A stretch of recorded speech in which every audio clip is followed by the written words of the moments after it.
Abby, I just rang the doorbell, but nobody's come to answer the door yet. Are you guys not at home right now? Oh, you still haven't noticed what's up, Cassie? You coming over to our house is always a problem for us. What? And even if Fred is just trying to be a kind little brother to you, he needs to realize that he can't keep letting in his money-craving older sister that's here for his doctor money. We're both getting fed up with you now. My mom and I are only here to give him his gift as a celebration from us for opening his new clinic. And like I was saying, we don't have any money here for a parasite like you to have, so go back home, please. We both want that from you now. We only just got here and you're already saying things like that about us? You can't keep latching on to your little brother who is married now just because you have no money of your own, okay? That's not good. Whether you think you can do it because he owes you one or you're just being a greedy little witch, most people would call you a pile of trash. So you know what that word means. Listen, Abby, what exactly do you think you're saying to me right now? Well, being from a single mother household, you guys tend to act all crazy, right? I mean, look at your mother herself. The fact that she got tossed out by the only man that could ever love her shows that she's a good-for-nothing whore, right? And when it comes to that whore's daughter, you seem to never be able to find any sort of a lover. And that rundown house you're both still living in is out of this world crazy. This is the house we were given after my grandfather died. So far, everything you're saying is very biased and will not make me lose my composure. Could I please talk with someone a little more mature now? I can see that there's no car in the driveway, so does that mean Fred is out of the house? Where did he run off to at this time of day? I have a lot of things I'd like to ask today, and if you're not going to let us in to drop off these gifts for him, we're going to have a problem. I guess I'm going to have to talk with Fred about this now. What? You always go around doing the most needless things. How pathetic. Has your head cooled down a little now? I'm so kind, aren't I? Huh? Are you kidding me? I'm not screwing around right now. What the hell did you think you were doing pouring water down onto us from the second-story window when it's the middle of winter? I'm so sorry, but it was on purpose. You're a dumbass, so I had to do something more drastic or else you would have never learned. I totally understand how much you hate me now, but the issue is I can't seem to get my head around whatever the hell is going on inside your brain. Your mother was down there glaring at me, though, and that really frightened me. Women that have been abandoned by their man really are barbarians, right? I hope that the both of you will take after someone like me, who is not only kind, but also cute and open-minded. Jesus. At first, I didn't think your aimless actions would become a problem for the family, but now I can see you act that way because you lack a brain entirely, and that's dangerous. You have such a bad personality, Cassie. Not only do you look ugly, but you have a very ugly attitude. Is there even any reason for you to be living anymore? The fact that you're not even going to be able to leech off of Fred now will be your downfall for sure. Fred and I have been working together to create a new family, which will be both loving and caring, and neither you or that whore were invited. Now you rotten woman can go back to that rundown shack of yours and decay there until there is nothing left but your bones. Look, do you have any idea what you're doing right now? What? I'm doing the best possible thing at the moment. This house is just for my husband and his cute wife to be living in, and in order to protect us, I'm defending this house from two scary beggars outside our door. Fred really found himself such a stupid woman to marry, to the point I almost worry there might be something wrong with his head as well. What?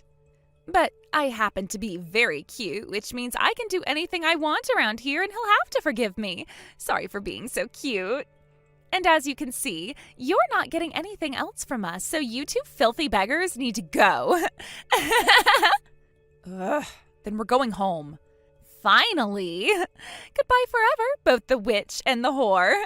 I hope you both have learned your lessons today with the help of my training course. Hey, Cassie?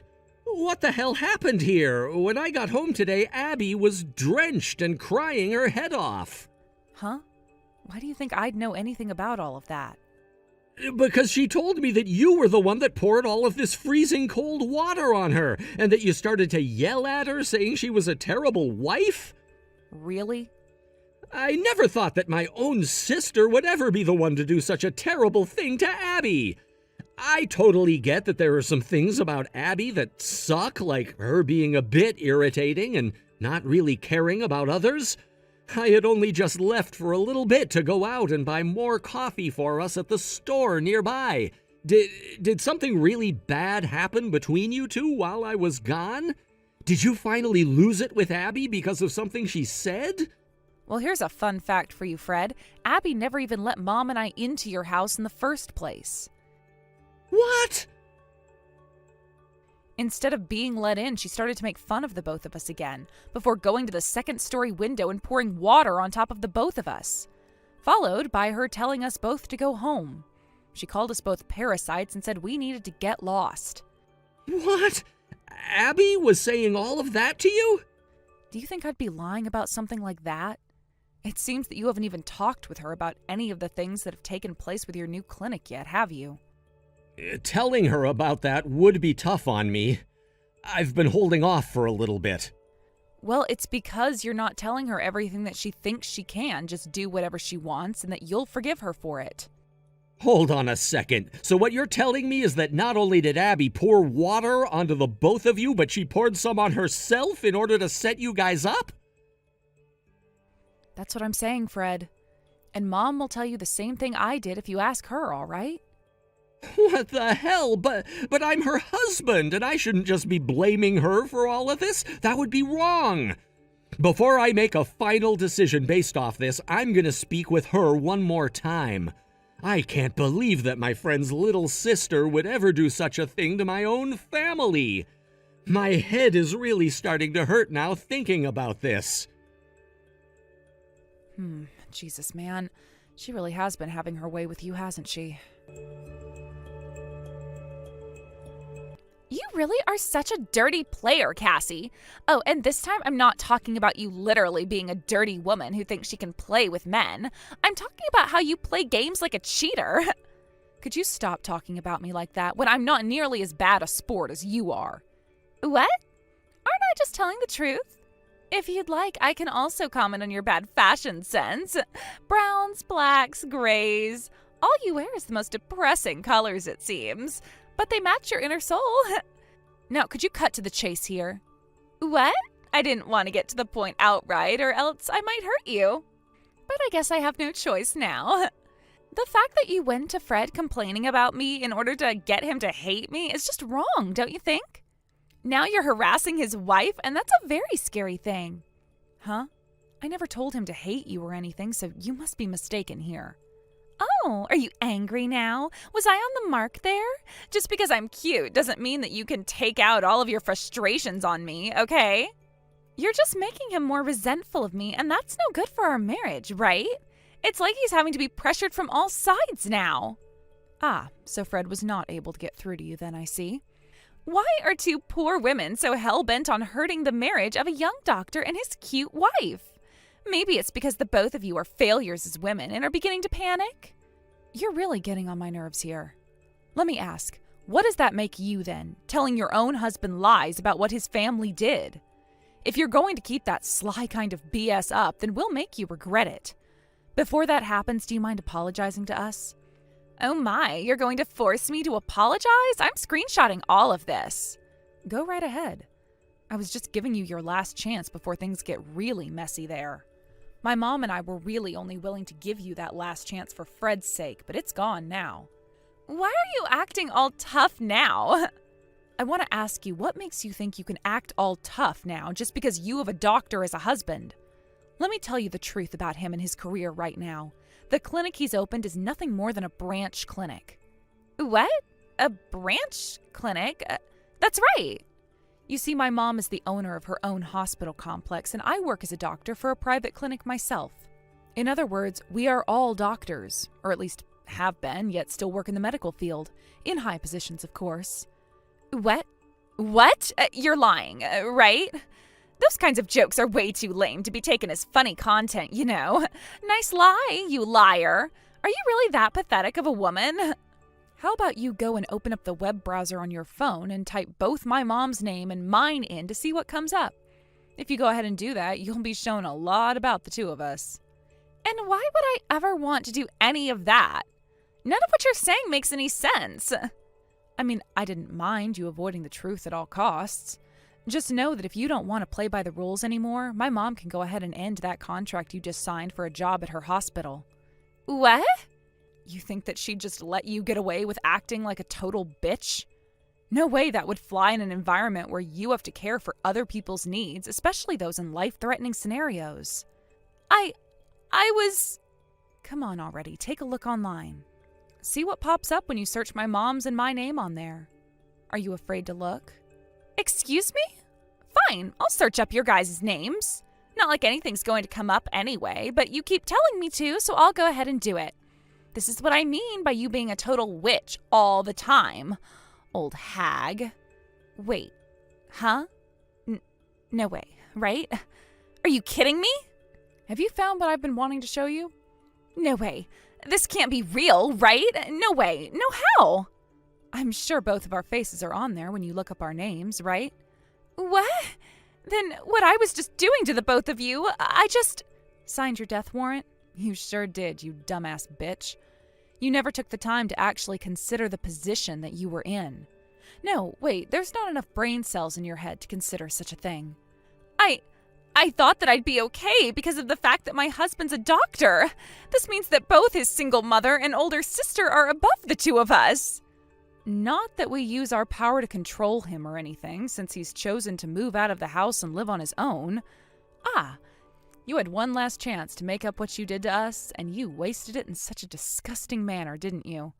Had you just told me the truth before I said anything, this is all your fault. All right, just took a screenshot of that. What? I'm sending that to Fred right now. Go ahead and have a chat with him about that comment right now. You asshole! Are you trying to completely ruin your little brother's marriage or something? I'm only showing you both the truth. I'd go and talk with him right now before his brain dwells on that screenshot for a long time. The more time you take to go and talk to him, the more likely things are going to fall into disarray for you. I'm not screwing around! You really are a monster for sure now! Abby! You tell me right now what the hell this screenshot is of. Fred, you have the wrong idea about that. Tell me what's wrong with what I think, and explain that to me in a way a doctor could actually understand. Your sister forced me into that situation where I had to say that. She's trying to cause more trouble between us in the hopes that you'll begin to feel sorry for her and distance yourself from me. Look, after you got married to me, you moved out of that house and left your sister feeling lonely, right? Really? I told her I didn't want to talk about anything. I was thinking about her when I said that. I didn't mean to make things seem sour between us, okay? I'm sorry. You'll forgive me for that, though, right? Abby, I have been trying to make it through this marriage believing as much as I can the things that come out of your mouth. But after what you said this time, I don't think I can trust you anymore. Or at least it's going to be very difficult for me to. Now, would you stop lying to me like that, trying to make yourself look like the good guy? It's beginning to really upset me now. Why, Fred? Are you telling me that I can't be trusted by you anymore? You are my best friend Richard's little sister, and I do not want to start doubting what my best friend's sister says. I remember back when Richard first introduced you to me, and you said you'd try your hardest to be a very considerate person that was open to everyone.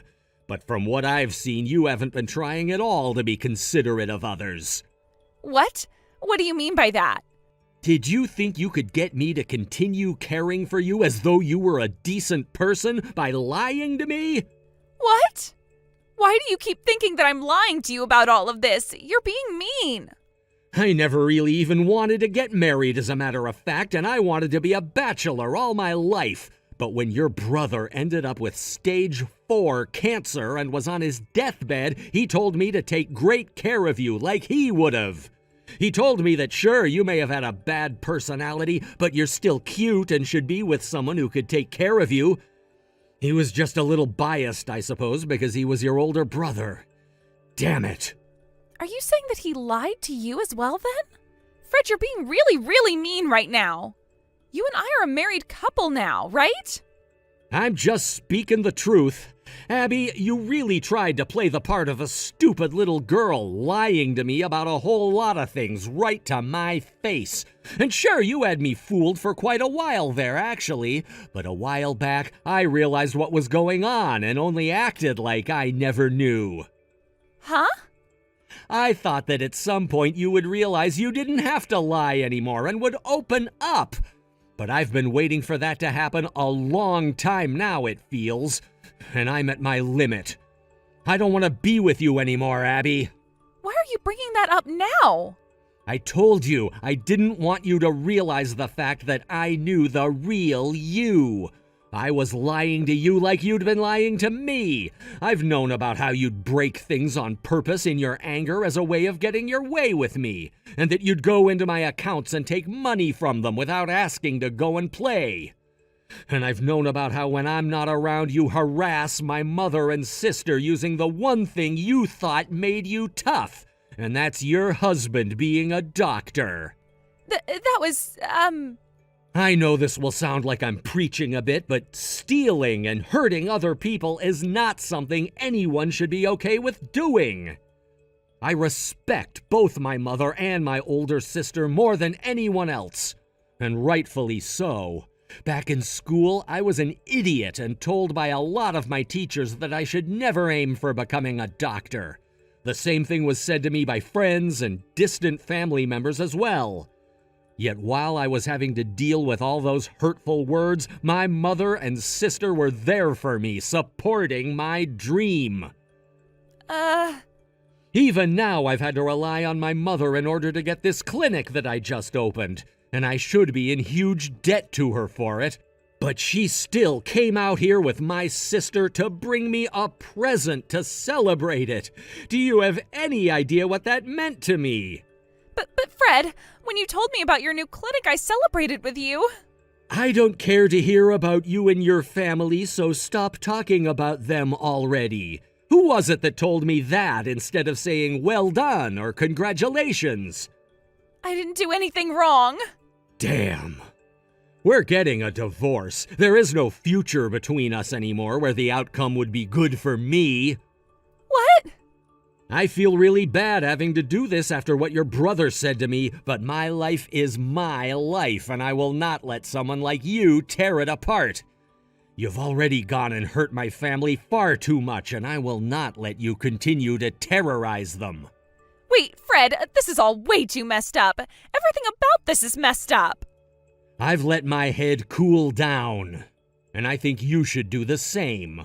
If you can do that, you might begin to understand why this is all happening.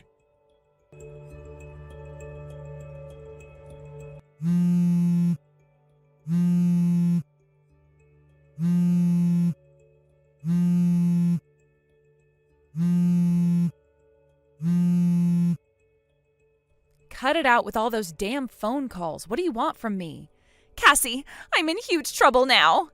Did you go and have that talk with Fred about your actions? There is something seriously wrong with Fred's heart right now, with his mind. Excuse me? He must be burnt out from all that stress at work now because he was just talking to his cute wife, me, like he doubted me and didn't want me around anymore. My poor Fred. Maybe all of that stress is making him depressed. He needs to be taken to a hospital right now to have that fixed. The only one I'd recommend needs to be seen by a doctor right now is you. Rather, a psychologist.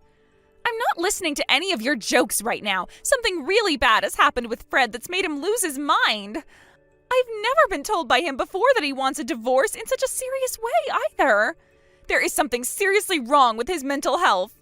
Why is someone like you, who has never studied any form of medicine, diagnosing my brother with something he for sure does not suffer from? To a doctor like myself, that's comical. Fred hasn't gone crazy or anything like that, all right? He's just fed up with someone he's had to deal with for a long time. What? Someone he's had to deal with for a long time? So you never noticed your own husband was having to put up with all your crap for so long there? There's no way he's been putting up with me the whole time. He has a cute and kind wife like me to live with, so why would he? I think another issue you need to have seen is you always calling yourself cute and kind, because that is not true at all. Allow me to help you a little with this. Everything you've thought you'd hidden from Fred, my mom, and I have known about. Which means you being a cute little wife is far from the truth. What? When we came to your house after Fred had started his new clinic up, we were there to celebrate his success. But there was only one other reason we went there. We had something we really needed to ask you about. In person, of course. Where did you hide the engagement ring? I'm talking about the one that has the 1-carat diamond on it. What? Why do you... Last week you came out to my mom's house, right? And ever since that day, the ring has been gone. That ring was left for us by my grandfather, yet it's now missing and we can't find it anywhere here. Are you assuming that I was the one that stole it? You really are a witch for suspecting me of doing such a thing. But when we asked for Fred to have a look around in your house, he found a lot of things in your room. Things like my cosmetics that went missing and some of my hair products as well. My earrings that I could never find, they were also in your room. But the only thing he couldn't find in there was that engagement ring. He was looking through my things without my permission? Without your permission? I was told by him that he asked you where all those things went, and you said you had no clue at all. And I'm assuming the reason why you never let us into your house that day was because you didn't want us finding anything out, right? I don't know what that's all about. Are you sure that it wasn't Fred that took them from you? Or that we just have the exact same things? Just confess already, goddammit. What you've been doing is a crime, and we can have you sent to jail for it. I don't know anything, though. Then I'm letting my mom know not to let Fred have that clinic now and not hire you. Wait, that's unfair to me. I can't believe after all my brother did for yours, things had to end with a bad divorce. I'm sure your brother is up in heaven right now crying over what you've done. You're a bitch. Are you sure? Are you sure it's not you who's the bitch? I sold the damn ring. I don't need someone else's engagement ring, and it was disgusting me. Not sure where it's at now, so there you go. Are you satisfied with my answer? Huh? I'm not satisfied, actually. This only proves that there is nothing in that thick skull of yours. What do you want me to say, then? Do you want me to give you the money for it? Would that be enough to make you happy? I don't want the damn money for it, you asshole. Why are you getting so pissed off right now? Pissed off? I'm beyond that now, but I'm just not showing it yet. But I have every right to go all out with you after what you've been up to. Acting like you're in charge of everything when you've been committing crimes left and right by stealing things. And that's on top of you treating my mom and I like garbage and assaulting us. You are nothing more than a slimy, lying child who thinks that she can still do whatever she wants. Well, I'm not having it. That engagement ring was handcrafted by my grandfather, who was a dentist, for my grandmother back in the day. What? It was handcrafted? I can't do this anymore. I really just can't. I'm going to the police. What? The police? In other words, you're going to send the police after me? That's right. You stole things from us and then sold some of them, as well as assaulted my mom and I in the dead of winter by pouring cold water onto us from above. You really don't have to take things that far right now, right? I don't want to be placed under arrest. There's not going to be an out-of-court settlement either. I'm going to give you the best present possible that any pile of dog crap deserves, a criminal record. Please, tell me thank you later. I don't need that. I really do not need that. You've gone far enough taking advantage of others while committing your crimes. The only reason you were able to make it this far in the first place is because people like my brother, my mom, and your brother thought you could do better. And you thought that since you're cute, you could just get out of everything and never have to be responsible. But in reality, we've all just felt really bad for you. All of that forgiveness was their pity. No way. I'm sorry for what I've done. Please forgive me now. Yesterday was a really bad day for me. I was confused and did things that I never wanted to do. I don't give a damn. You're no longer the wife of a doctor, nor is there anything about you that makes people want to spoil you. You're just mentally challenged and need to have someone caring for your needs 24/7 now. Understood? I want you to understand that while you rot in jail. Wait. No. I hope you'll learn your lesson today through this special training of mine.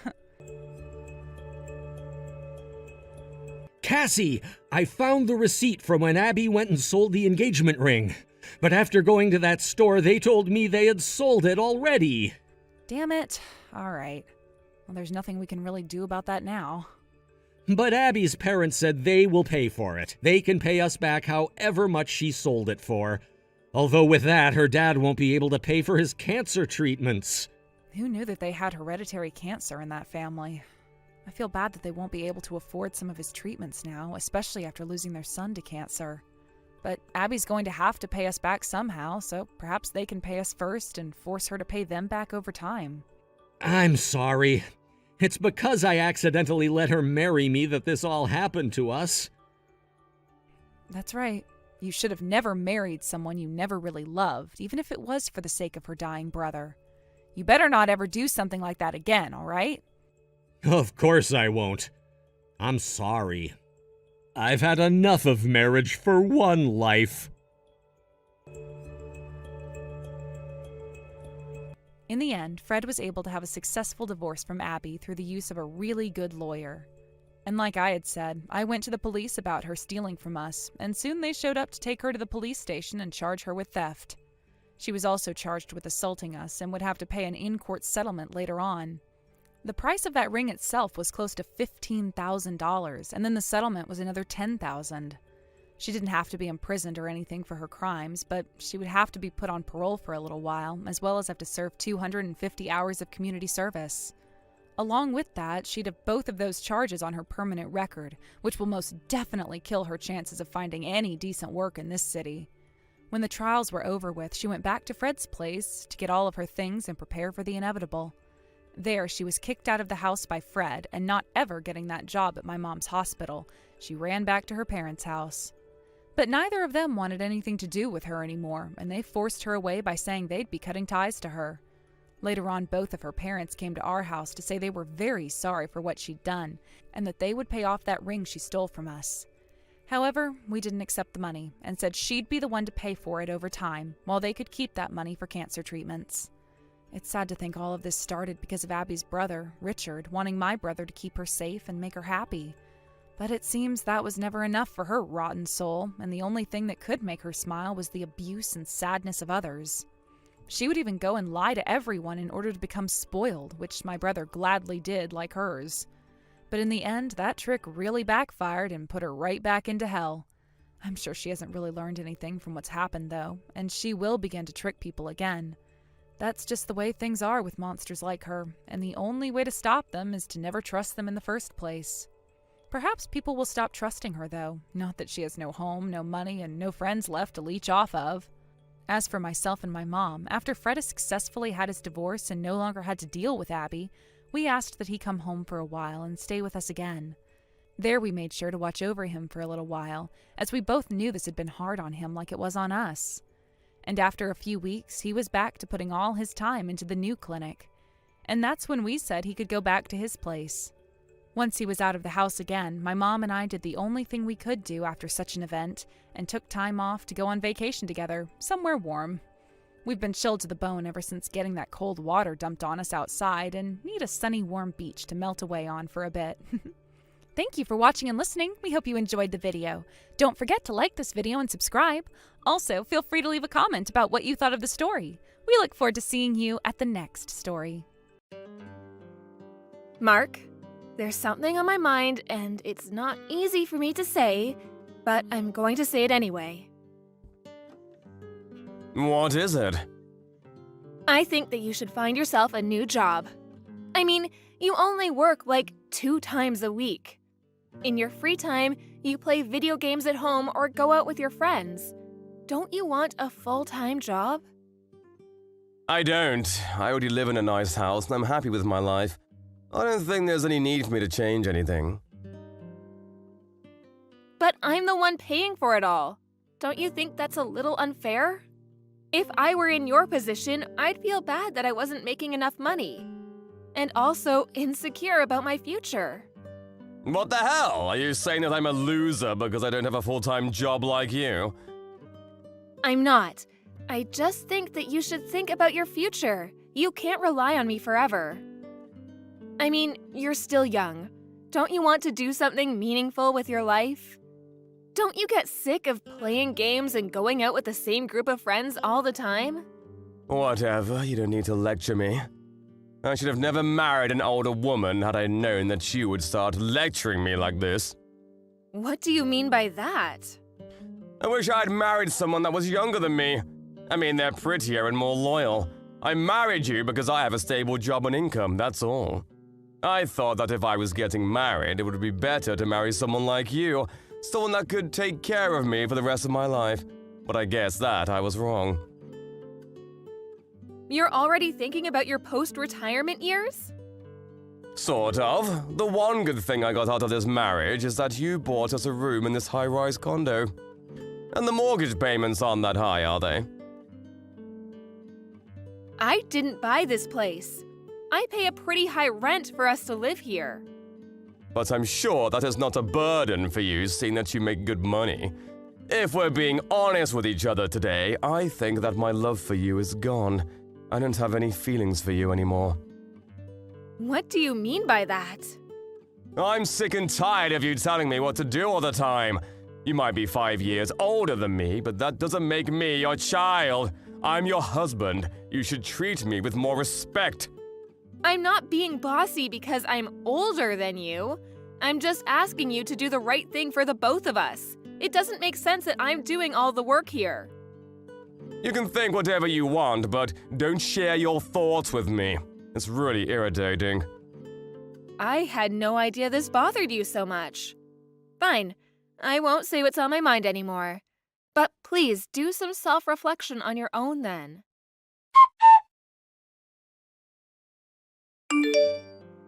Mark? What do you want now? Stop nagging me. I've had enough of your complaining. I know that you brought over a woman to our apartment while I was at work. How the hell did you find out? I don't care that you found out, though. I'm going to see whoever I like whenever I want to. Well, I won't allow you to bring them over to my apartment. And I can't believe you let her use our bed. What were you thinking? Fine, then do you want to get a divorce? What? And I'm taking this house. You can go find yourself a new place to live. Do you hear yourself? Do you know how selfish you're being right now? We're renting this place under my name. Why should I be the one to move out? And we're still married. I have every right to complain about you bringing women over to our place. Don't you understand that you're committing adultery? I don't care what you think of me. I'm no longer in love with you, and this is my life. I'm going to do as I please. I'm sick and tired of listening to you complain all the time. I've had enough. I want you to move out. So this means that you want to file for a divorce. Yes, that's right. I don't see any benefits in staying married to you anymore. It stresses me out to be with you. It's not good for my health. I want you to move out as soon as possible. Are you sure this is a good idea? Isn't it better for you to move out? I don't think so. I like living here. I don't think that you'll be able to afford the rent. Do you even know how much you make right now? I may not make as much as you, but I'll be able to pay the rent. It's not a problem. I don't think you understand how much the rent is. Do you think that I'm stupid? I think that we have the divorce papers at home. Yes, we do. I'll file them soon then. What the hell? We haven't even finished talking about this. How can you be so selfish? You only make $800 a month. How are you gonna get by? The rent is not that high, so I can manage. I don't spend that much anyway. I'm going to get back on my feet after we get divorced. I'm going to remarry a cute and young girl who takes better care of me. Life is not that easy, you know. You're not going to miraculously find a great job when you want to. I didn't think you were such a lowlife.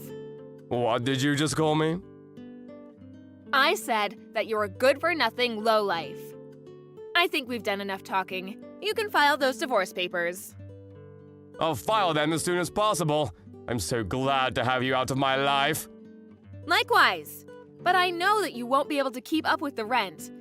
I can't wait to say I told you so to your face. You're sure of your decision to continue living here, right? You won't regret it later?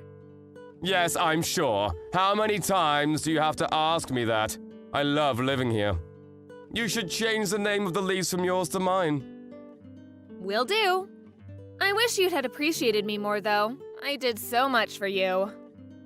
I'm the one that's been supporting you financially ever since you quit your full-time job. Well, as my wife, that was your obligation. It's nothing to brag about. All you did was pay the rent, and it's not even that much.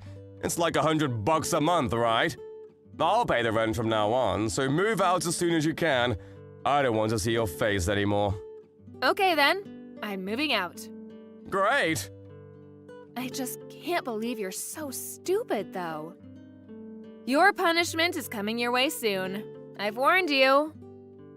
And I'm going to live my life happily without you. Why do you keep on acting like I'm not going to be able to pay the rent? I'm not going to get punished for anything. Well, if that's how you like to see things, fine by me. If I need anything more from you, I'll contact you through my lawyer. Sounds great. I'm so happy that I don't have to live with you anymore. Same here. Bye, asshole.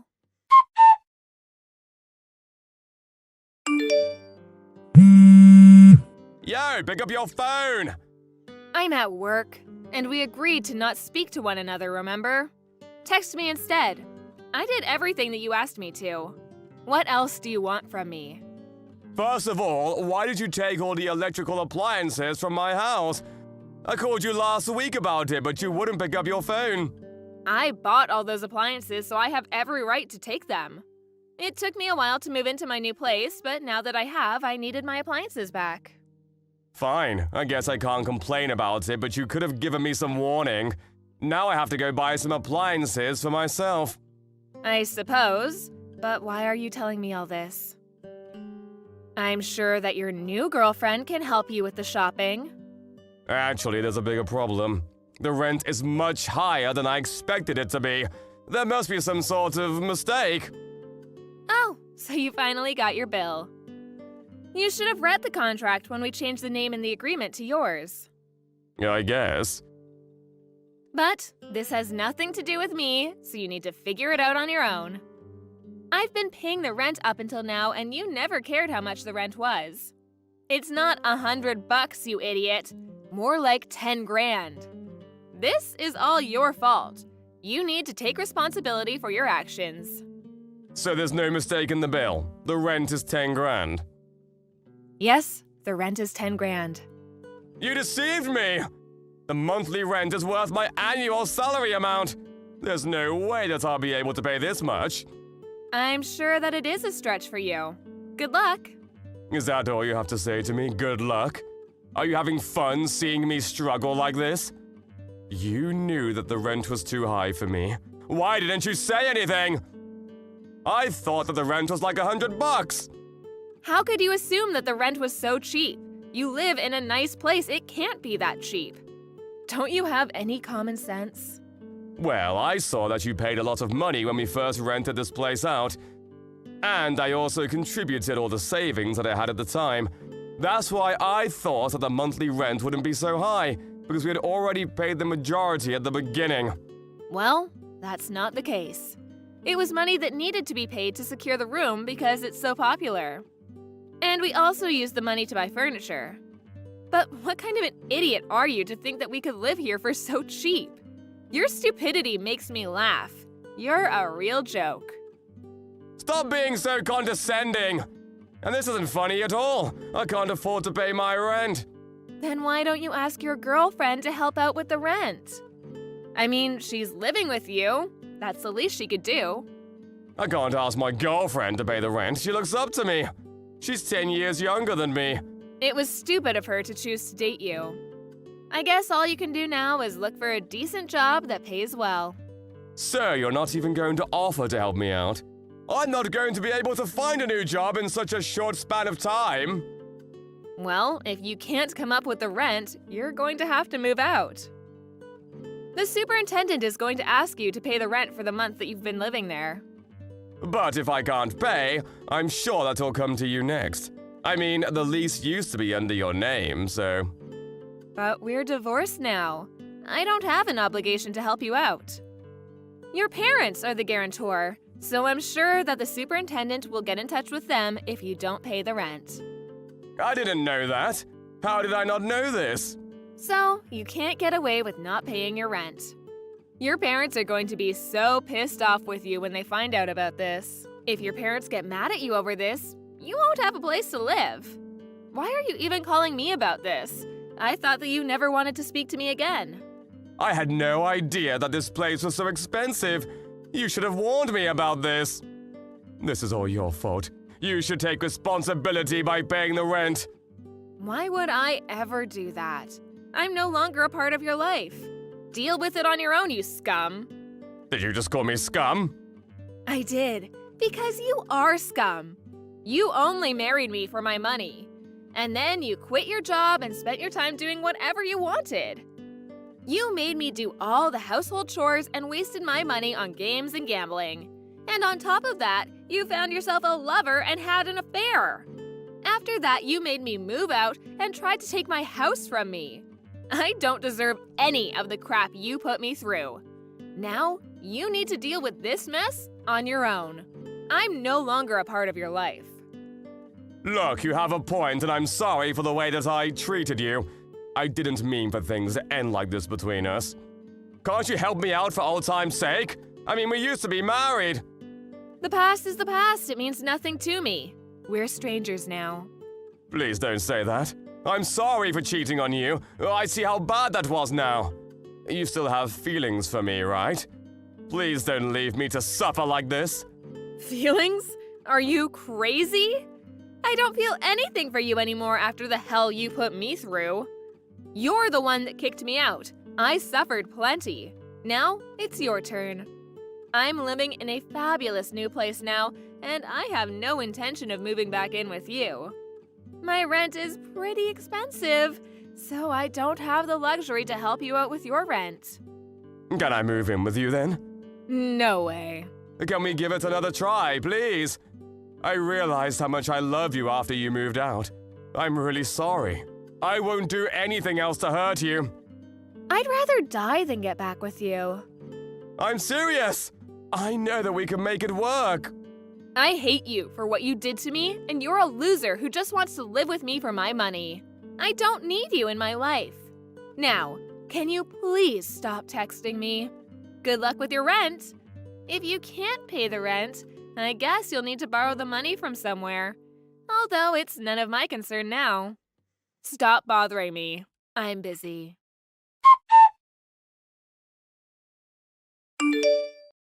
In the end, Mark was not able to pay his rent. He suggested to his girlfriend that they escape during the night, but they were caught by the police the following morning. He had to beg his parents to help him pay the rent. He was then kicked out of his apartment and had no choice but to live on the streets until his parents forced him to live with them. As a result, his young girlfriend left him. He still owes his parents the rent they lent him, so he's desperately looking for a new job. He no longer has the freedom to do whatever he wants to do. He spends his time regretting the poor decisions that he had made that led him to this current situation. As for Melanie, after divorcing Mark, she lives a happy and fulfilling life. She even found herself a beautiful new boyfriend and continues to work hard at her company. She loves her new life without Mark. She made the right choice in divorcing Mark. Hey, loser! I've invited everyone in the office to my wedding, but I just want to make this clear. That invitation doesn't include you. You're not permitted to set one foot in the venue on my wedding day. Got that? Hey, Aaron. Congratulations on your engagement. I heard about the invitation. What do you mean I'm not invited? I thought that everyone in the office was welcome. Yeah, I've invited everyone else, but not you. You're a useless piece of crap, and I don't want you there. You're just going to take up space and waste my money. So, I guess that this is your usual tactic of trying to ostracize me and separate me from the rest of the guys. You may think it's funny, but it's actually really unpleasant. So would you cut it out already? Plus, you're the only one that thinks that I'm useless. Everyone else thinks that I'm a great help, and I think that I have good dynamics with everyone except for you. That's because everyone else is too easy on you. They're all just getting on with their own jobs. But as section chief, my job is to make sure that everyone is doing their job correctly. I'm not going to be as easy on you as everyone else is. Don't expect me to be the nice guy just because you're new. Then why don't you tell me why you think I'm so useless? I think that would be more productive than just name-calling and giving me the silent treatment. I've been at this company for a year, but I'm already doing as much work as the people around me who have been working here for years. Why do you hate me that much? It's obvious you've got something personal against me. So what is it? Well, first of all, you're 35, aren't you?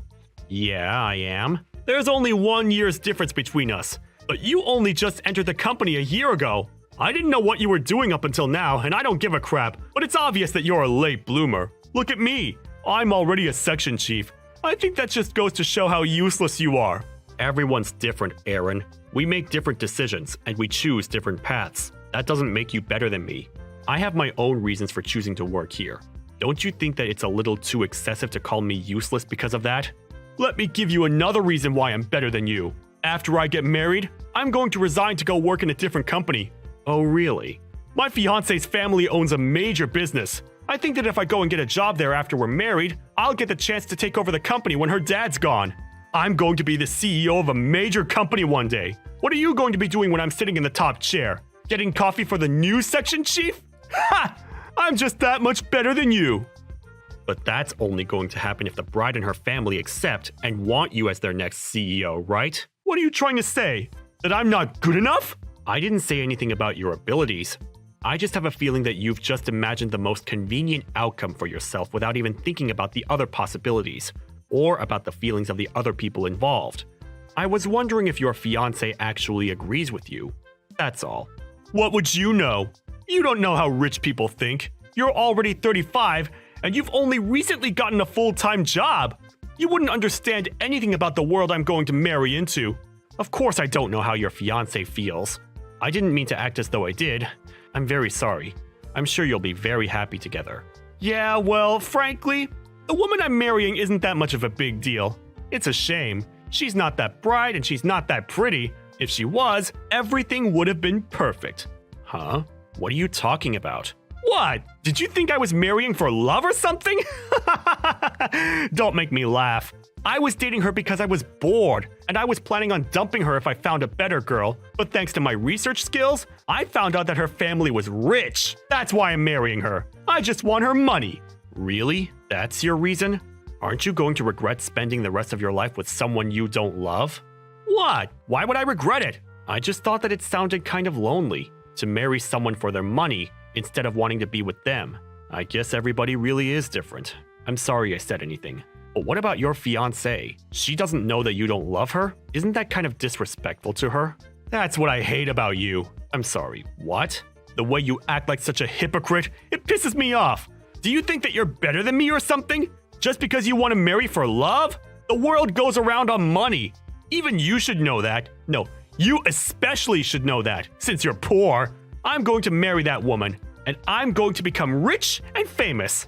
How can I hate her? She's the reason why I'm going to become a CEO. That's not a bad reason to like her. Yeah, sure. If that's what you say. Everyone thinks in different ways, so I don't have any right to butt in and tell you you're wrong. If anyone can, it's the bride herself. Anyway, I haven't received an invitation to the wedding, so of course I won't interrupt your big day. Don't worry. You can enjoy it without me bothering you.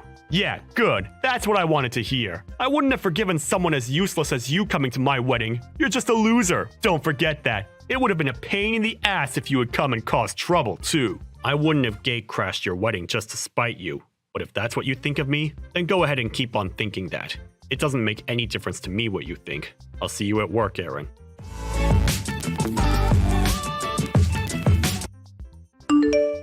Michelle? What is this? What's what? I got an invitation to your wedding, but... Huh? Of course you did, silly. You're coming, right? There's no way you're missing out on my special day. What's wrong? Can't you come? I'm talking about the guy you're going to marry. I wasn't there when your fiancé came to introduce himself to mom and dad, but I think this guy is my manager at work. Seriously? You know him? That's great. That way you don't have to worry about what kind of guy he is. Oh, or maybe he just has the same name? No, I don't think so. He's due to get married on the same day that's written on your invitation. I think that's too much to be called a coincidence. Ah, so you do know Aaron. Wow, it really is a small world. That must mean you've gotten invitations from both of us without us noticing. That's strange. No, I just have the invitation from you. But I'm pretty sure that the guy you're going to marry is the section chief at my company. He's your section chief? That's kind of funny. If you didn't go to work at that tiny company, you wouldn't even have a boss. To think that my fiance's your manager. Your humbleness is your strength, Mike. I get that you're trying to praise me, but don't say it like that. Even if it's a small company, there's still a lot for me to learn before I come back. I'm doing my best to soak up as much knowledge as I can. Besides, it'll be over soon, so he won't be my manager for long. Yeah, I know. All right, then look forward to the wedding. I'll keep quiet that you're coming because I want to surprise him on the day. So don't say anything to him either. It's our secret, okay? The more surprises, the more fun. Yeah, let's do that. Oh, hey, Michelle, I've got a favor to ask. What the hell were you doing? I warned you, didn't I? Are you an idiot? Did you not understand when I told you not to come? You don't even know why I was there. It would have been smarter for you to check first, but you didn't even give me the chance to explain or introduce myself before you punched me and chased me out of the venue. You're even worse than I initially thought you were. It's your own fault! I warned you and you disobeyed me! I just punished you for not listening to me, that's all. This is my wedding day. Don't ruin it by turning up, you loser! Get out of here! Are you really sure you want me to leave? That's what I've been saying. Are you so stupid that you can't even understand English? Huh? Is that what's wrong with you? You don't speak no English? Get out! And go practice your speaking before you show your face to me. Leave! Right now, loser! You're the idiot, Aaron. Huh? What did you say to me? You've gotten it into your head that you have the right to be angry with me, but you're mistaken about one big thing. If I leave, you're going to regret having spoken to me like this. You're going to be begging for me to come back. What are you talking about? Nobody cares if you leave, loser. Least of all me. You can't do anything to me. You're just a useless piece of crap that can't do anything. Nobody wants someone like you at such an important event. This is my big day. The day I get everything. Nobody can stop me from telling you to leave. Sure, if that's what you want to believe. It's too late to turn things around, Aaron. I'm leaving. Leave, goddammit! Why did you even come in the first place? You knew that you didn't belong here and that I was going to tell you to leave. Why waste your time?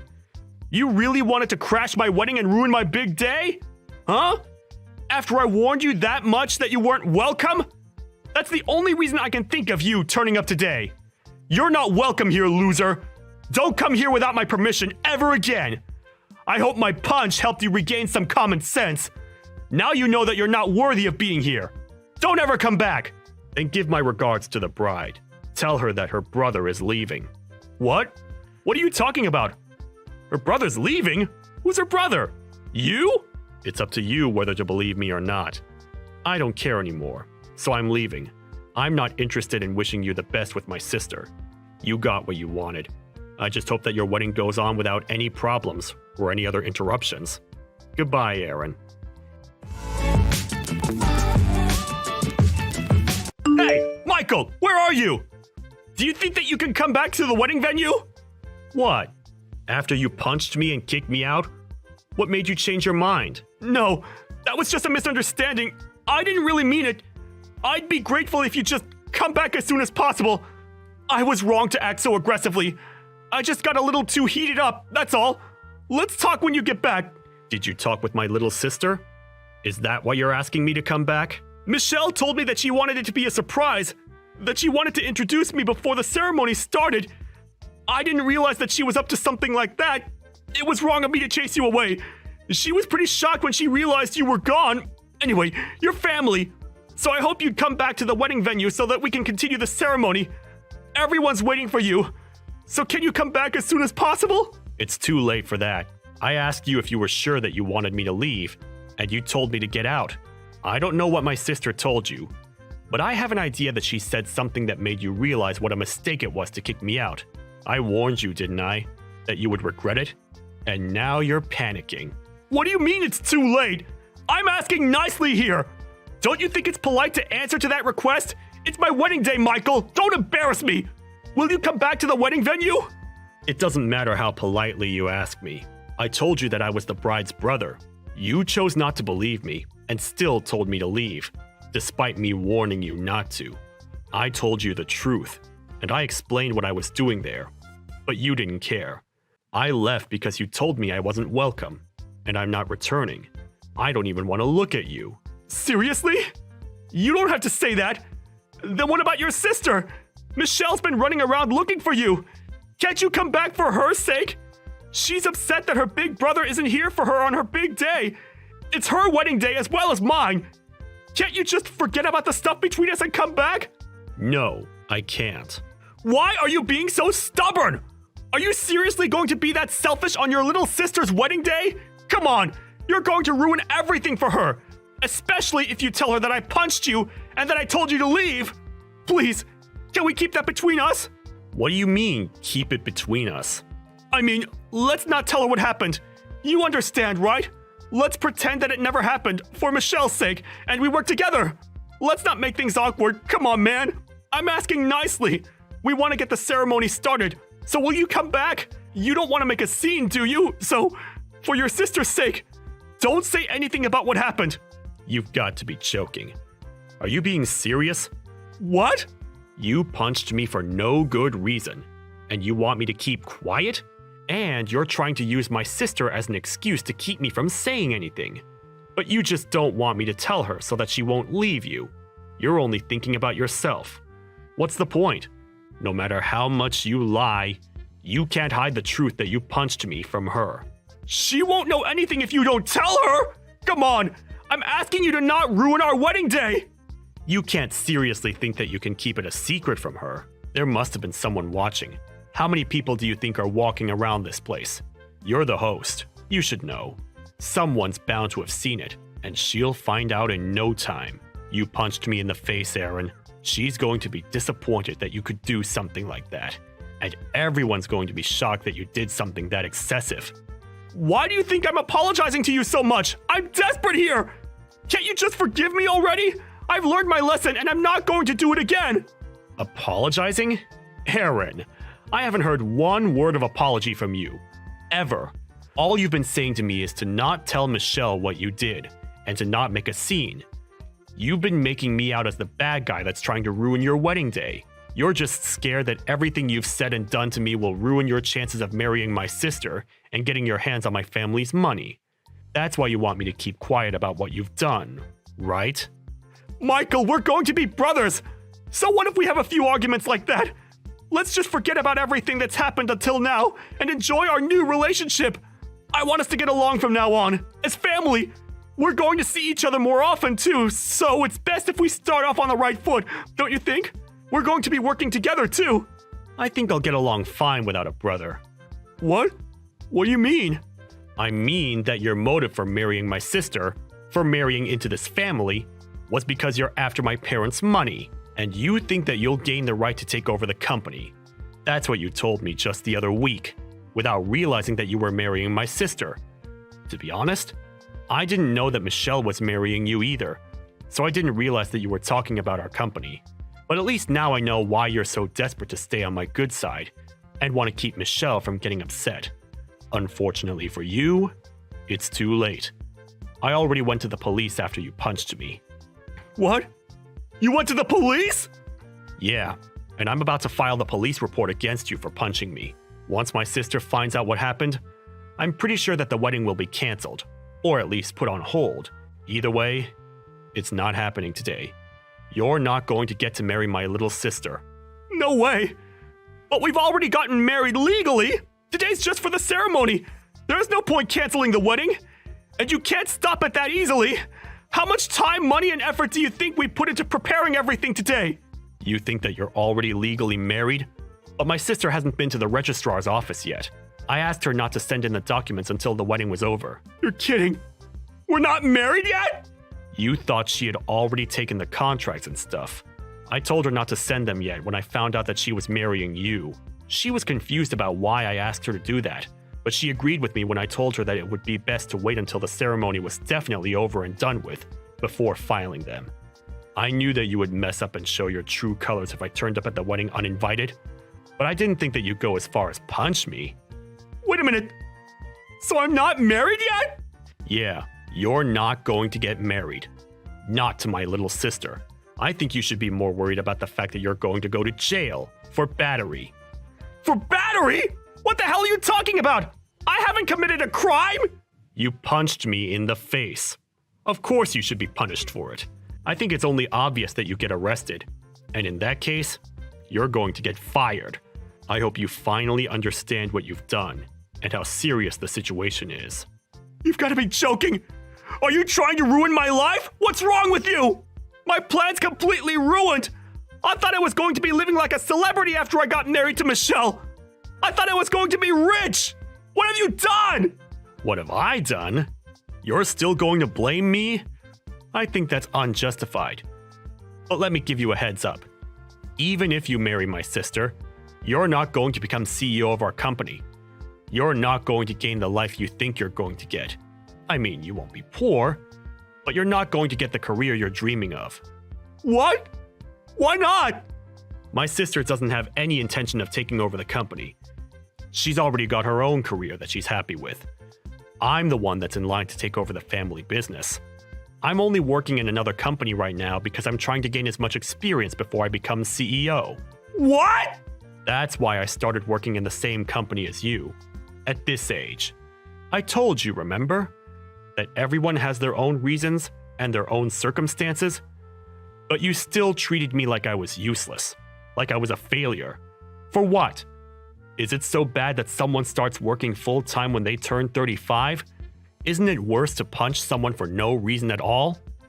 I plan on telling the HR department about all of the insults and the harassment. So it's definite that you're not going to have a job to go back to once you're out of jail. Maybe you should have worked more on fixing your personality, rather than working so hard on finding a spouse to leech off of. You were spending a lot of time calling me an idiot, a loser, and a failure, but I wonder who the real loser is. You're going to be experiencing hell after this, so do your best. You're going to need it, loser.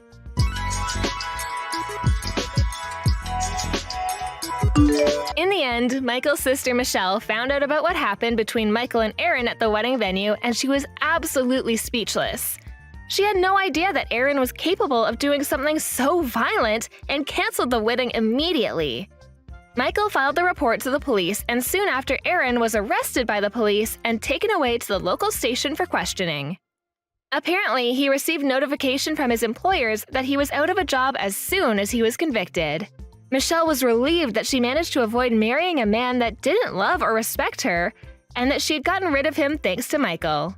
Aaron had never expected his plans to go wrong, and had been looking forward to the job and the money he thought he would be getting. So he really did feel like he was in hell after he was arrested. Now he's out of prison, he's not only got to start from step one to get another job, but he's got to regain the trust of the people around him. Maybe if he had more empathy for people from different walks of life, he would have had less trouble gaining sympathy from others when he needed it the most. But he really only has himself to blame for everything that's happened to him. We can only hope that he'll reflect on his actions and try to do better from now on. The only problem is that it might be difficult for him to change if he's not willing to improve his own personality. Are you going to be able to come tomorrow? If so, I'm really looking forward to seeing you again. I'm still planning on coming tomorrow. I heard you had yourself a really beautiful house built, right? I'm sure that even Faye is really happy about that now, too. Well, this is what Faye had dreamed of happening, so of course she's happy about all of it. If she wasn't smiling about the new house, then I'd really have no clue what she wants and would probably go crazy trying to figure that out. Have you already gone and told her that I'll be coming over as well tomorrow? I let her know once already. I said that you'd be around, even when I have my meeting. But I'll do my best to leave a lot of time open to you when you're around, so that we can all talk. We can talk more about all of that later on, as I'd really like to continue talking to you about those things from earlier. Understood. I'll be coming by myself tomorrow, okay? But I'll make sure that next week I bring everything we talk about up with my leader and we'll discuss things. Alright, thank you, Gianna. Although, having to be helped by someone like you is a little embarrassing for me. What are you talking about, Gage?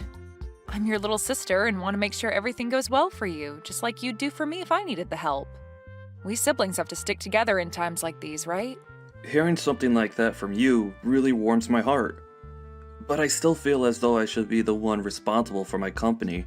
And now having you around helping me, I need to be more diligent in getting good results. I'm hoping for that as well for you. But you're my older brother, so you'll be all right. Anyway, I'm really looking forward to seeing you tomorrow and seeing that new house.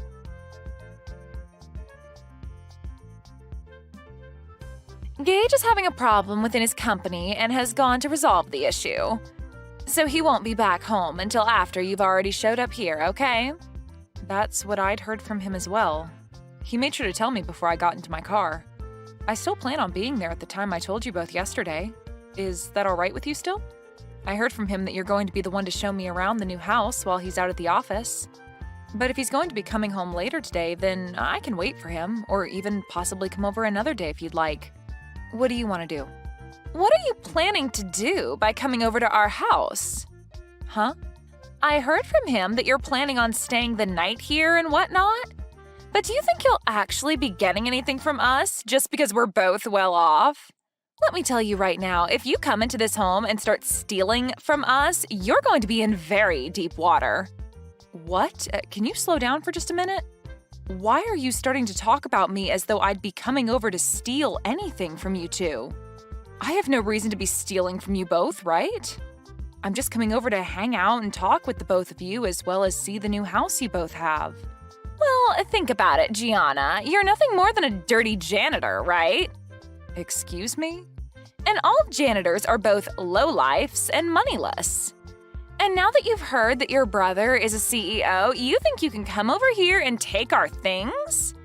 If that's what you're thinking, I'd like you to stand back and rethink your plans. Gage is my husband now, right? He doesn't have the time to take care of moneyless slobs like you anymore. Hold on a second, Faye. I think you have a bit of a misconception of me or something that's making you say all these things. Actually, I don't even know what you're trying to infer about me right now based on all that you've just told me. There we go. You can't even make up a good excuse. You know that I'm right about what I've said about your plan, and now the only thing you can say back to me is that I'm the one with a misconception and that I'm wrong. Well, to start, can you stop looking down on me for being a janitor like that? I'd like to know what's so bad about being a janitor in your eyes. It's due to janitors that the inside and outside of buildings like your husband's are so clean and well kept for everyone working in them. And for the most part, those that work for a cleaning and janitorial company are usually very proud of the work they do and want to do their best. What are you going on about? I feel bad for all you freaks that only have enough brain in you to clean the toilets of complete strangers all day long. The fact that you all are so daft that you can only make money from work like that is just depressing. Your brother ended up being the CEO of a very well-regarded company, yet somehow his little sister had to turn into a crap cleaner. That's so unfortunate for him. When I married him, I never knew he had a tragic little sister like you working a gross job like that. Tragic? That's a bit rude of you to say to me, right? Well, anyway, I'll be arriving at your house here soon, so we can talk more about all of this in person and hopefully clear all of this up. I think you have a misunderstanding of me, so I'd like for that to all go away with a quick explanation from me about who I really am and what my intentions really are.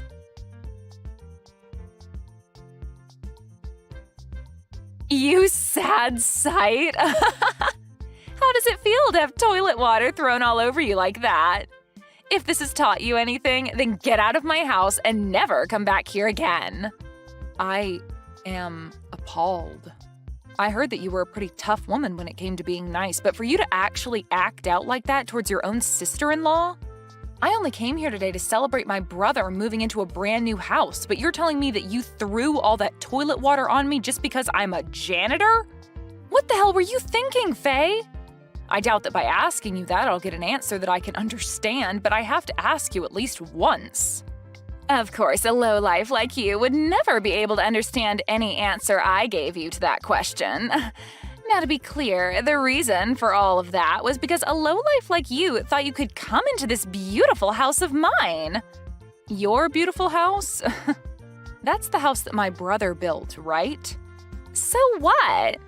Whatever he calls his is also mine, right? I know that you were having a pretty good time splashing all that water onto me and are feeling on top of the world right now, but you're going to regret all of that real soon. Why should I ever regret what I've done to you? I was just protecting my beautiful house from a beggar like you getting in here. You actually think I'd let your lowlife butt in here? I don't care that you're my sister-in-law, Gianna. I had to throw that water on you to keep you from taking any of my money and things. Then I'll be halting my transfer of any more money to you guys. We don't need whatever money you think you have. And actually, what the hell do you mean you've been giving us money? Do you actually think you can do something like that for us? You are aware that my husband runs a very well-off company, right? Well, I'm sure you don't understand the whole picture right now, but I really didn't expect you to be this blind to what's all been going on around you. Huh? What are you talking about right now, Gianna? I'm going to do just as you've asked and head home. But be aware that the money I've been giving your husband to keep his company from becoming a burning mess will stop. Do you really expect me to believe that you've been giving my husband money to keep his company afloat? I'm going to let him know right now that you've gone home. And please, never come around my beautiful house ever again. I don't have time to cater to scum like you. Understood. I wish you good luck after this.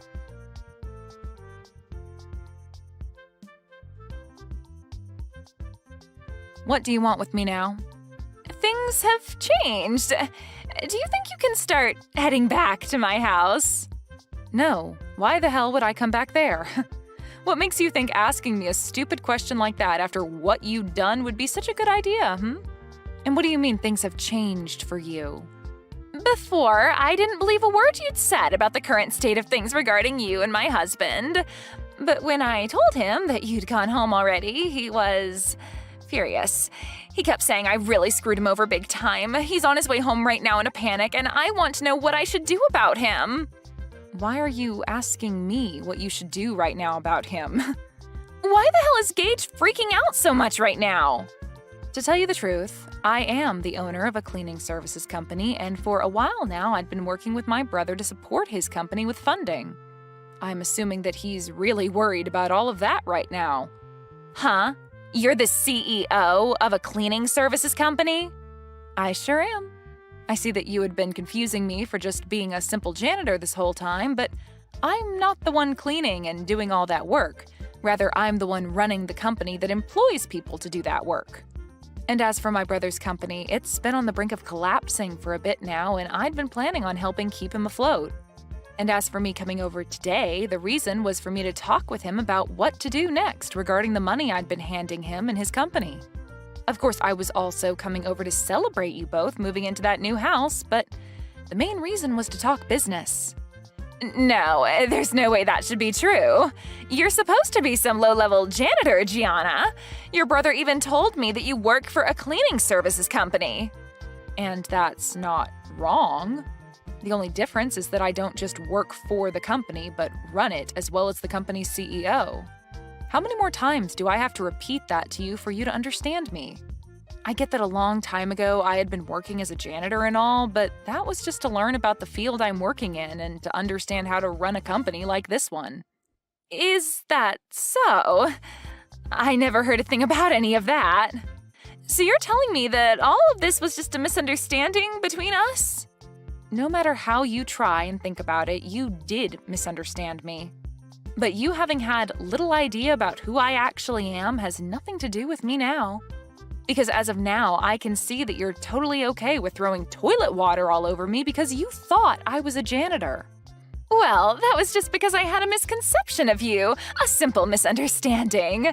Normally, I'd never actually do anything as rude as that to anyone. You could even call that a joke of sorts. I just assumed you were coming to steal things from us and that since you were supposedly a janitor, the whole splashing toilet water over you would be a good form of defense. I think a person like you won't have much more of a future anymore where you're still married to my brother now. Huh? What does that mean? I'm saying that after this, I don't think you and him are going to have a successful future together. I doubt he's the kind of guy to allow a witch like you to be by his side. Actually, I know a guy like him won't allow that. I don't really get what you're talking about, but I'm saying that now that my brother and I have a good idea of the person you truly are, we're no longer going to want to have anything to do with you. And really, I don't even have the will to help him with his company any longer, so I'll make sure to let him know that here. hold on a sec, Gianna. You're joking about actually telling him what happened between us, right? He's already furious with me about sending you home, but if you go telling him about the reason for that, he'll explode and take me down with him. And none of that is anything I'm worried about at the moment. Gianna, let's take a moment to let the air cool between us and talk this over again, okay? How about we both just forget about everything that happened earlier? I'm calm right now, Faye, and the air has remained a very comfortable temperature for me so far. And unfortunately, I don't think I'll be able to forget what you just did to me. You literally threw a bucket of toilet water in my face when I walked through the door and started laughing at me when you saw my face. Only those with the most twisted of souls would ever do that to another person over them having a job as a janitor. You really want me to forget that? Think about it. There's really no way to forget any of that. I told you that you're wrong about that. Please listen to what I've been trying to tell you. I really had no clue that you were such an amazing person before I did all of that to you. I just had the idea that you were some failure that's had to live life working as a scummy janitor was all. What I did to you back then was all due to the thought that you were nothing more than a lowlife. Oh God, you think that I'm going to follow your reasoning for all of that? What you're telling me is that you really do hate those that you deem to be lowlives, including janitors. Huh? That's not what I meant by that. Well, with that kind of thinking, you've basically just told me that you hate everyone that works for me in my company, and that they're all scum and have no money. You wouldn't want me telling all of them that now, would you? I'm really confused right now. What the hell are you thinking, talking about people that you know nothing about like that? I'm sorry.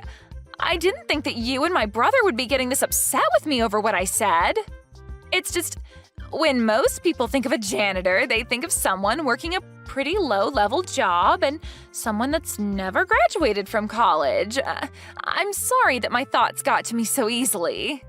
But now I can see you're not some low-life scum, but a very successful CEO. So you don't have to worry because I'd never look down on someone that runs their own company and has a lot of money from it. So can you calm down now? I'm your friend, after all. You must not understand the definition of friend, then. Because to me, and anyone else looking at this situation, you're anything but a friend to me. And at this point, I've already let my brother know about everything from today. Huh? What do you mean by everything from today? Well, I started by telling him about how you threw a bucket of toilet water on me, and then about how I will no longer be helping him by funding his company. I also made sure he knew that as long as you're with him, I'd never come around him again. And that he would no longer be getting any kind of help from me ever again. Why would you tell him things like that? You're making me look like the bad guy for some reason. I'm not sure why you ended up the way you are, but after what you've done to me today, I think it's totally acceptable of me to label you as a bad guy of sorts. I told you I understand, though, and I'm apologizing to you now, right? Why are you being so heartless towards me after all the effort I've put into apologizing to you? Are you telling me that you don't want to make up with me after that? What do you mean by us making up? And do you think after all you've done to me, a simple apology is going to get me to forgive you? We're not kids anymore, Faye. You even ended up saying terrible things about the employees working for me, so I'm definitely not forgiving you for that, as I'm sure none of them would. Now, if you want to discuss what's going on right now some more, you can wait for Gage to get home and talk with him. I have nothing left to say to you now, so that's that. Wait a second, though. Gianna, this is all really messed up, right? If you leave things the way they are, I am 99% sure that Gage is going to kick me out of this house. And I'd have to say that that'd be the correct choice when it comes to handling you. Are you kidding me? Why would you say something like that now? Was what I did really that bad? I think you're going a little overboard by saying all of that crap about me. Come on and do something about this, Gianna. Right now, our marriage is on the line, and you're the only one that can do anything to save it. Don't you want to help your brother stay happy? The only reason for your marriage being in danger is due to you being a terrible person, Faye. Now figure something out and try your best to avoid losing your husband. You already told me that I'm not allowed around your house since I'm a lowlife. But if you're thrown out by my brother, that must be because you're more of a lowlife than even me. That would only be fair though, right? Since you made that rule up. Are you really going to say things like that? I apologized for cleaning your face off with that toilet water already, right? I promise I won't say anything bad about you anymore regarding your job, okay? So please, just frickin' forgive me. No thanks. But hey, this all matches exactly with what you said about me. I'm a lowlife, and letting your marriage fall apart is definitely something a lowlife would allow to happen. At least I'm not the one that'll be going through hell here soon, so have fun, you witch.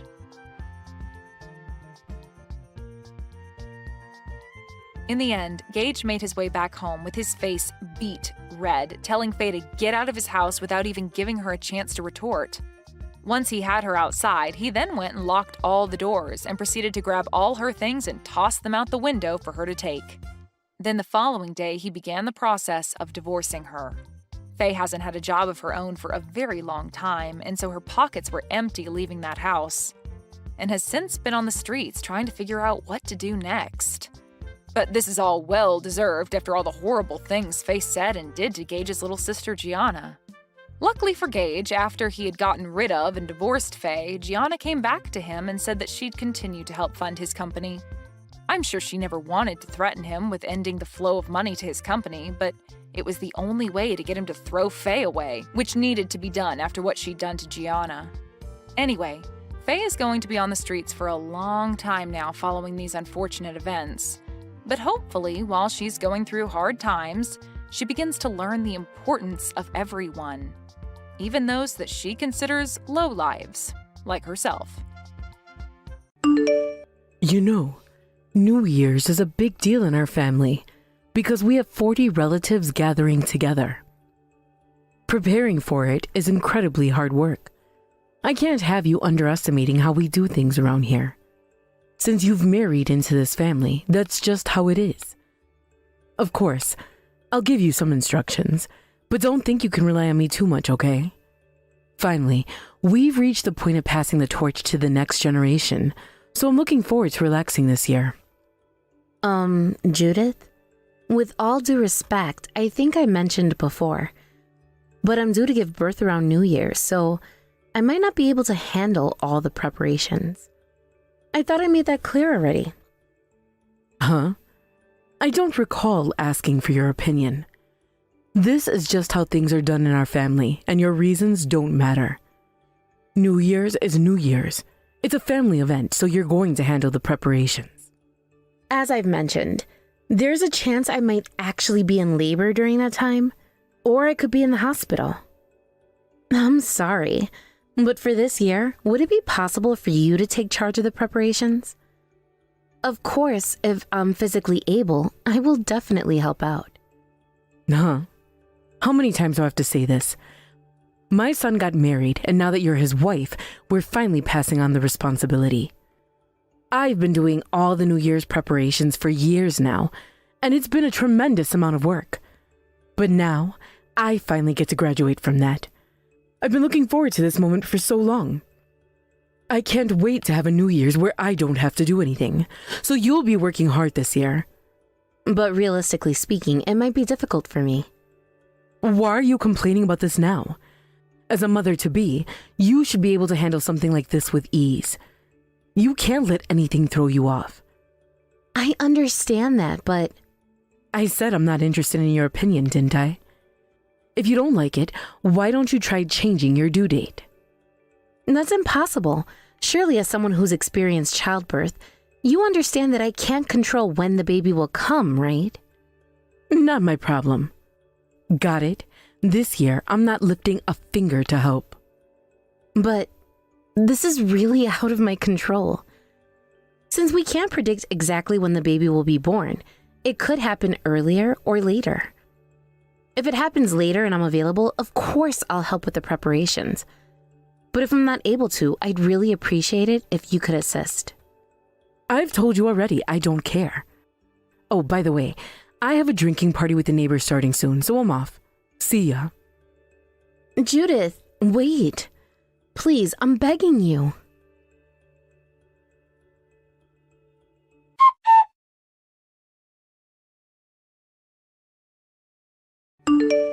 Hey, where's the New Year's food you were supposed to prepare?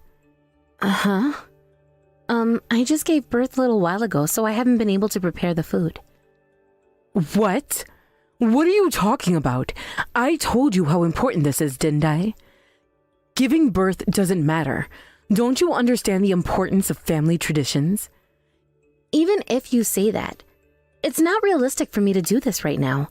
I just went through childbirth. I literally put my life on the line to bring a child into the world. Even if it's the day you give birth, if you're a wife in this family, you make the food for the relatives. Don't use childbirth as an excuse. Get discharged right now and prepare food for 40 people. Are you serious? Of course I am. Don't just lie around lazily in a hospital. You married into this family, so you work like one of us. Understood. I'll come over now. As you should. Even if it takes you all night, you better get it done. Yes.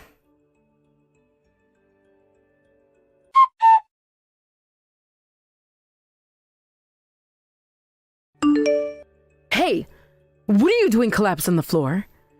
You've caused an enormous commotion here from the start of the new year. We had ambulances and police cars rushing here all because of you. And you couldn't even manage to make food for 40 people? Seriously, what do you think you're doing? Because of your incompetence, I had to use the little scraps you left behind to finish preparing the food. It was your job, and yet why am I the one doing it again this year? You will apologize, kneeling and bowing at my feet next time I see you. And don't think you'll get away with that. You owe me a Chanel bag as an apology. If you don't, you are no longer part of this family. You are a disgrace as a wife, and you should leave this house immediately. So, it was you, Judith. You're the one who pushed Kenzie to the brink, aren't you? It's not Kenzie who's going to leave, it's you. I'm the one who's utterly disappointed in you. What? Who's this? Huh?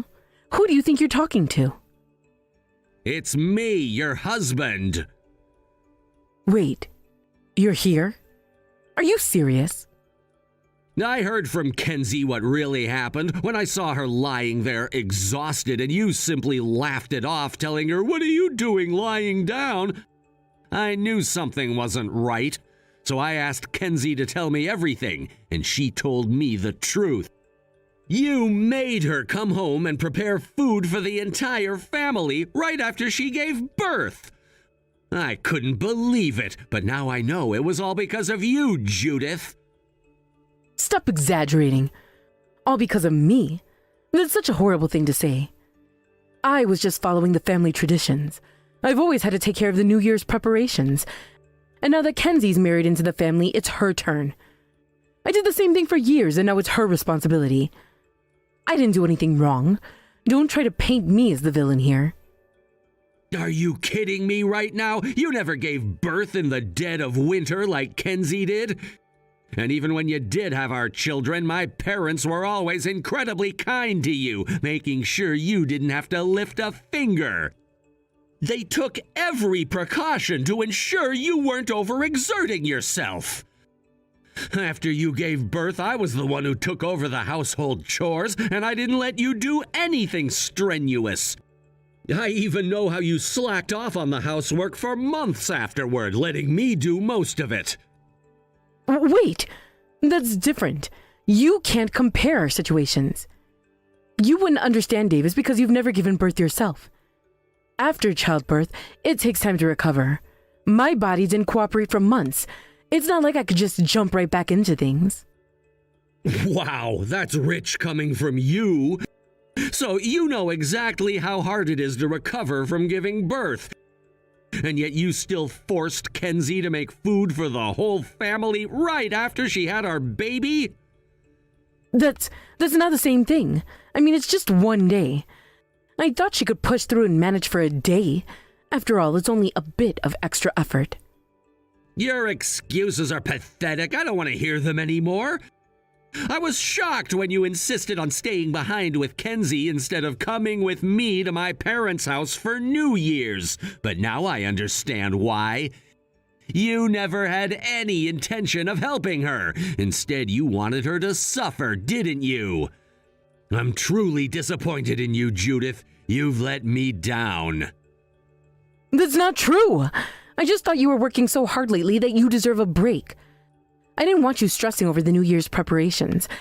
That's why I stayed back. It was for your sake, not hers. Enough! From now on, I'm leaving everything in Kenzie's hands. I've already crossed a line by borrowing her phone to message you, but I can't sit by and let this continue. When I get back, we're gonna have a serious discussion. And just so you know, this will be your last New Year's with my family. You won't be around to celebrate with us next year. Wait, Davis, what do you mean? We've been married for decades. How could you suddenly turn against me like this and take her side? You're my husband. How could you? Are you even listening to me? Judith, it's Kenzie. I gave birth recently, and your son went back to your house to drink on New Year's Eve. You didn't even bother to come to visit your new grandchild, and instead you both stayed behind celebrating without us. So what? What's the big deal? You could have just made the food at your house and brought it over to Grandma's tomorrow. We could have seen each other then. What's with all this drama? I was literally risking my life giving birth. The only one who cared enough to come by my side was Davis.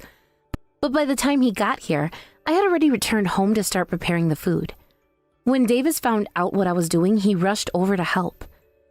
He called an ambulance for me, but if he hadn't come in time, I don't even want to think about what could have happened. Stop being so melodramatic. If you're well enough to be sending messages, you clearly weren't in that bad of shape. You called an ambulance just for that? You've made a scene, dragging the whole family into it, and now we're all in an uproar. Honestly, you're such a drama queen. And as for Davis, well, he's always been too soft on you. You're calling me dramatic? I literally collapsed, Judith. That's your own fault for not taking better care of yourself. You've clearly been neglecting your health if something like this can take you down. All I did was make sure you followed the family traditions like any proper wife should. I didn't do anything wrong. Davis seems to have made up his mind, but for now, I'll be staying in the hospital as the doctors have advised me to rest. So enjoy your New Year's with your son and the rest of the family. Of course I will. We'll have a grand time, as always, while you've made yourself irrelevant in this family anyway. Actually, Judith, it's you who's irrelevant now. Davis said that he's decided you're no longer part of this family. Huh. Don't be ridiculous. I've had enough of this charade. I don't know if it's a charade or not, but Davis seems pretty serious. He's planning to divorce you. What? Divorce? That's impossible. We've been married for so many years. There's no way we're getting divorced. If anyone's getting divorced, it's you and my son. You're the one who should leave this family. No, Judith. Davis is fed up with your cruelty. He's done with you. Oh, please. You must have brainwashed him or something. My bond with Davis is stronger than anything you could ever imagine. Our marriage is solid. It's yours that's falling apart, not mine. And let me tell you, my son has been complaining about you nonstop. He says you've gained so much weight since getting pregnant that he can't even look at you as a woman anymore. It's no wonder, really. You've been lazing around, stuffing your face with junk food every day. You know, Judith, you really love running your mouth. But I'm done with this conversation. I'll come to your house once I've fully recovered, and we'll settle things properly. Until then, this is goodbye.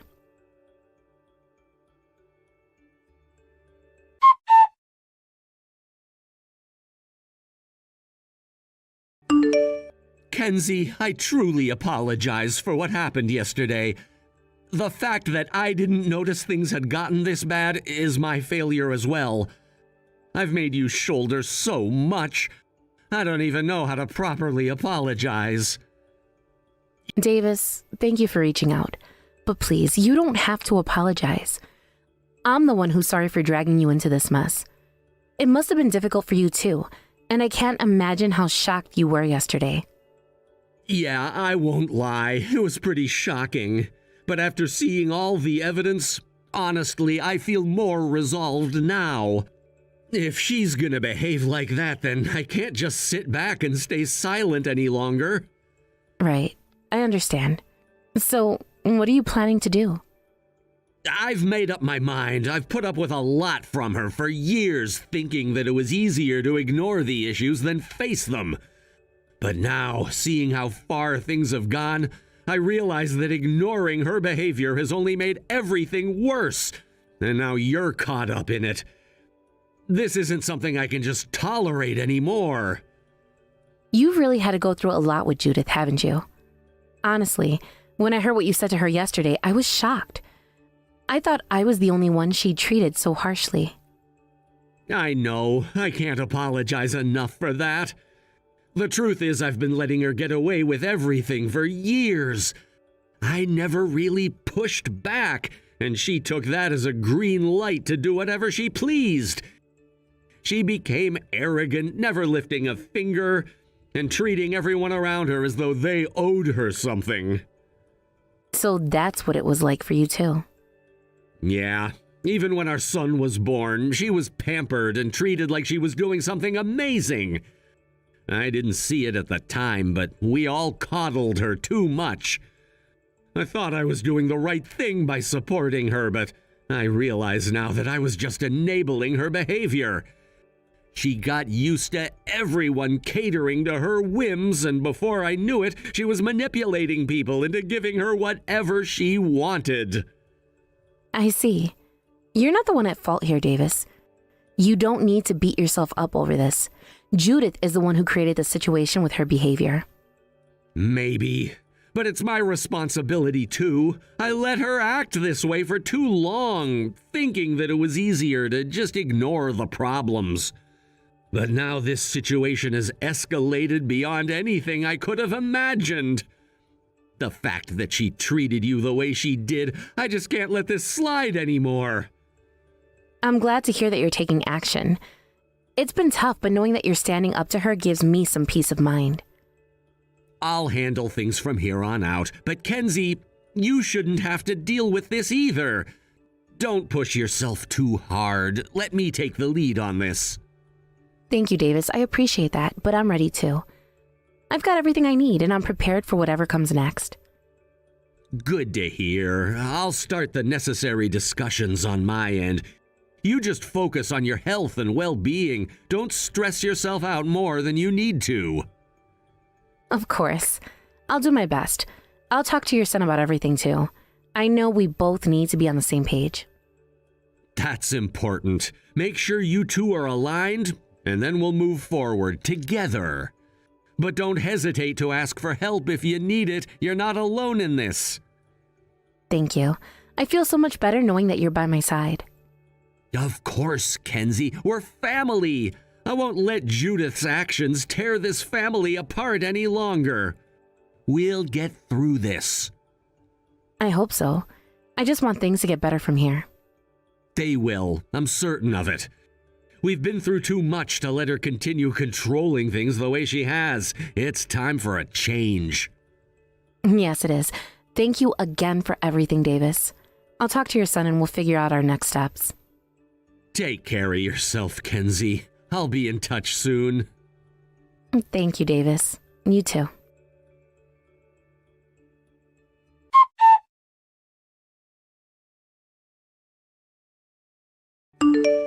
What have you done? How could you say something so outrageous to my husband? Oh, I see you've heard about it right away. That's quite ironic coming from you. You have no idea how shocked I was when I learned the full extent of everything.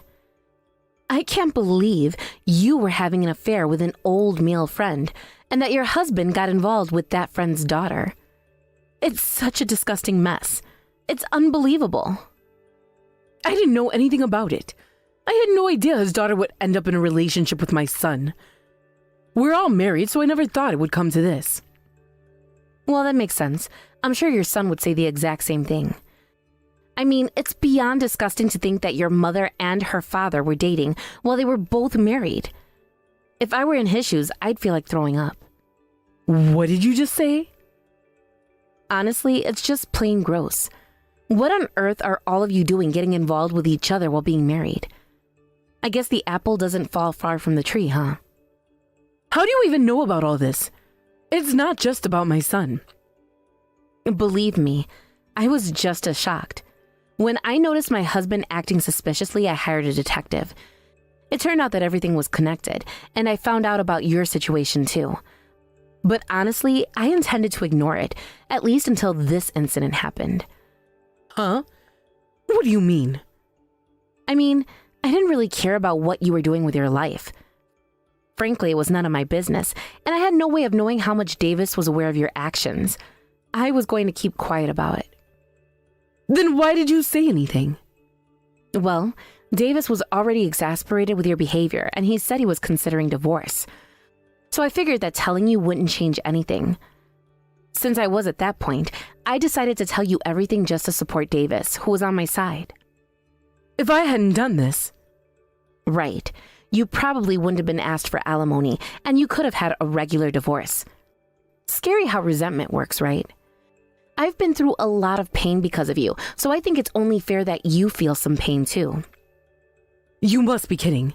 To try to ruin me for such a reason? Ruin you? You're the one who's been thinking about men other than your husband. I think the problem lies with you, who did something you wanted to hide. So you'll be getting divorced and kicked out of the house. You've been a stay-at-home wife until now, but from now on, you'll have to work hard and live on your own. If you'd like, my husband and I can get divorced too, so we can help each other out. I'll be getting a hefty alimony for my divorce. I want nothing to do with a lousy man who betrays me for his pregnant wife, while he thinks he can make me work. Wait a minute. I get it now. We're both reflecting on our actions, so please forgive me for this incident. I won't treat you meanly from now on. We can all be a happy family, right? Don't say it so casually. You could have put my life at serious risk here. And you think saying sorry will fix everything? You're the one who betrayed me, thinking you can just soak up the sweet stuff while I'm hurting. But do you have any idea how deep that wound is? Just saying I'm sorry won't heal it. Please, I didn't expect this divorce to happen. I'm begging you. Can't you say something to help us out? I've already told you that I think divorcing is the right decision. You've mistaken your position because people have been too kind to you. This incident should help you realize just how incompetent you are. Now, go ahead and fall into hell with your worthless son and reflect on your choices, you pathetic woman. How could you say that to me after everything we've been through as a family? You think being a family means ignoring betrayal?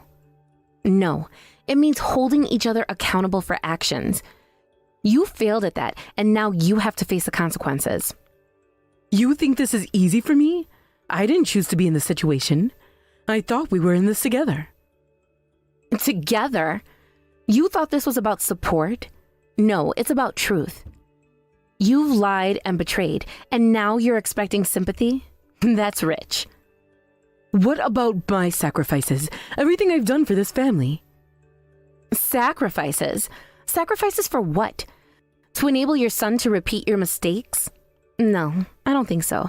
It's time for you to face reality. You have no idea what I've sacrificed. This isn't just about you and me. It's about our families. And what about my family? Do you think I'm just going to sit back and let your actions destroy everything? No way. This is all so unfair. Unfair? Try to put yourself in my shoes for a moment. You think this is just about you? I'm the one left picking up the pieces. I never intended for any of this to happen. I thought we were family. Family doesn't betray family. That's the lesson you need to learn. You've caused this mess, and now you expect me to clean it up? No. Please, I'm begging you. You've begged enough. Actions have consequences, and it's time for you to deal with them. I can't believe this is happening. Believe it. This is your reality now. You've made your bed, now lie in it. I never thought it would come to this. Well, now you know. It's time to wake up and smell the coffee. Can't we just sit down and talk this out? We might find some common ground if we just listen to each other. Talk it out? What do you think we are, friends? You've betrayed my trust, and you want to sit down like nothing happened? I'm not saying we should ignore it. I'm just suggesting that we find a way to move forward without further conflict. Move forward? You shattered trust. How do you expect to just move past this? I understand, but we have a history. We can't just throw that all away. History? You mean the history of deceit and betrayal? That's not something I want to build on. It doesn't have to be like this. Can't you see that we both have made mistakes? Mistakes? You call what you did a mistake? This isn't just a simple error. This is a betrayal that has real consequences. I regret it. I truly do. Can't we find a way to make amends? Amends? You think saying you're sorry is enough? It doesn't work that way. You have to face the fallout of your actions. I understand that, but can't we just talk it through? Talking won't change what you've done. I need time to process this, and you should too. I'm willing to wait. I just don't want this to be the end of everything. It's already changed everything. You need to accept that.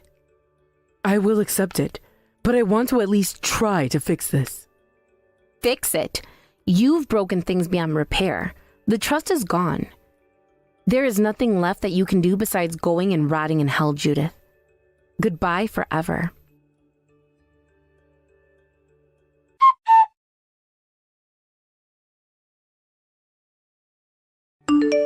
Both Davis and I got divorced, and afterward, we completely severed all ties with each other. The two of us, who were thoroughly bewildered by our family over this matter, seemed to have been cut off from our relatives as well. Of course, my husband and Judith never once saw my child's face.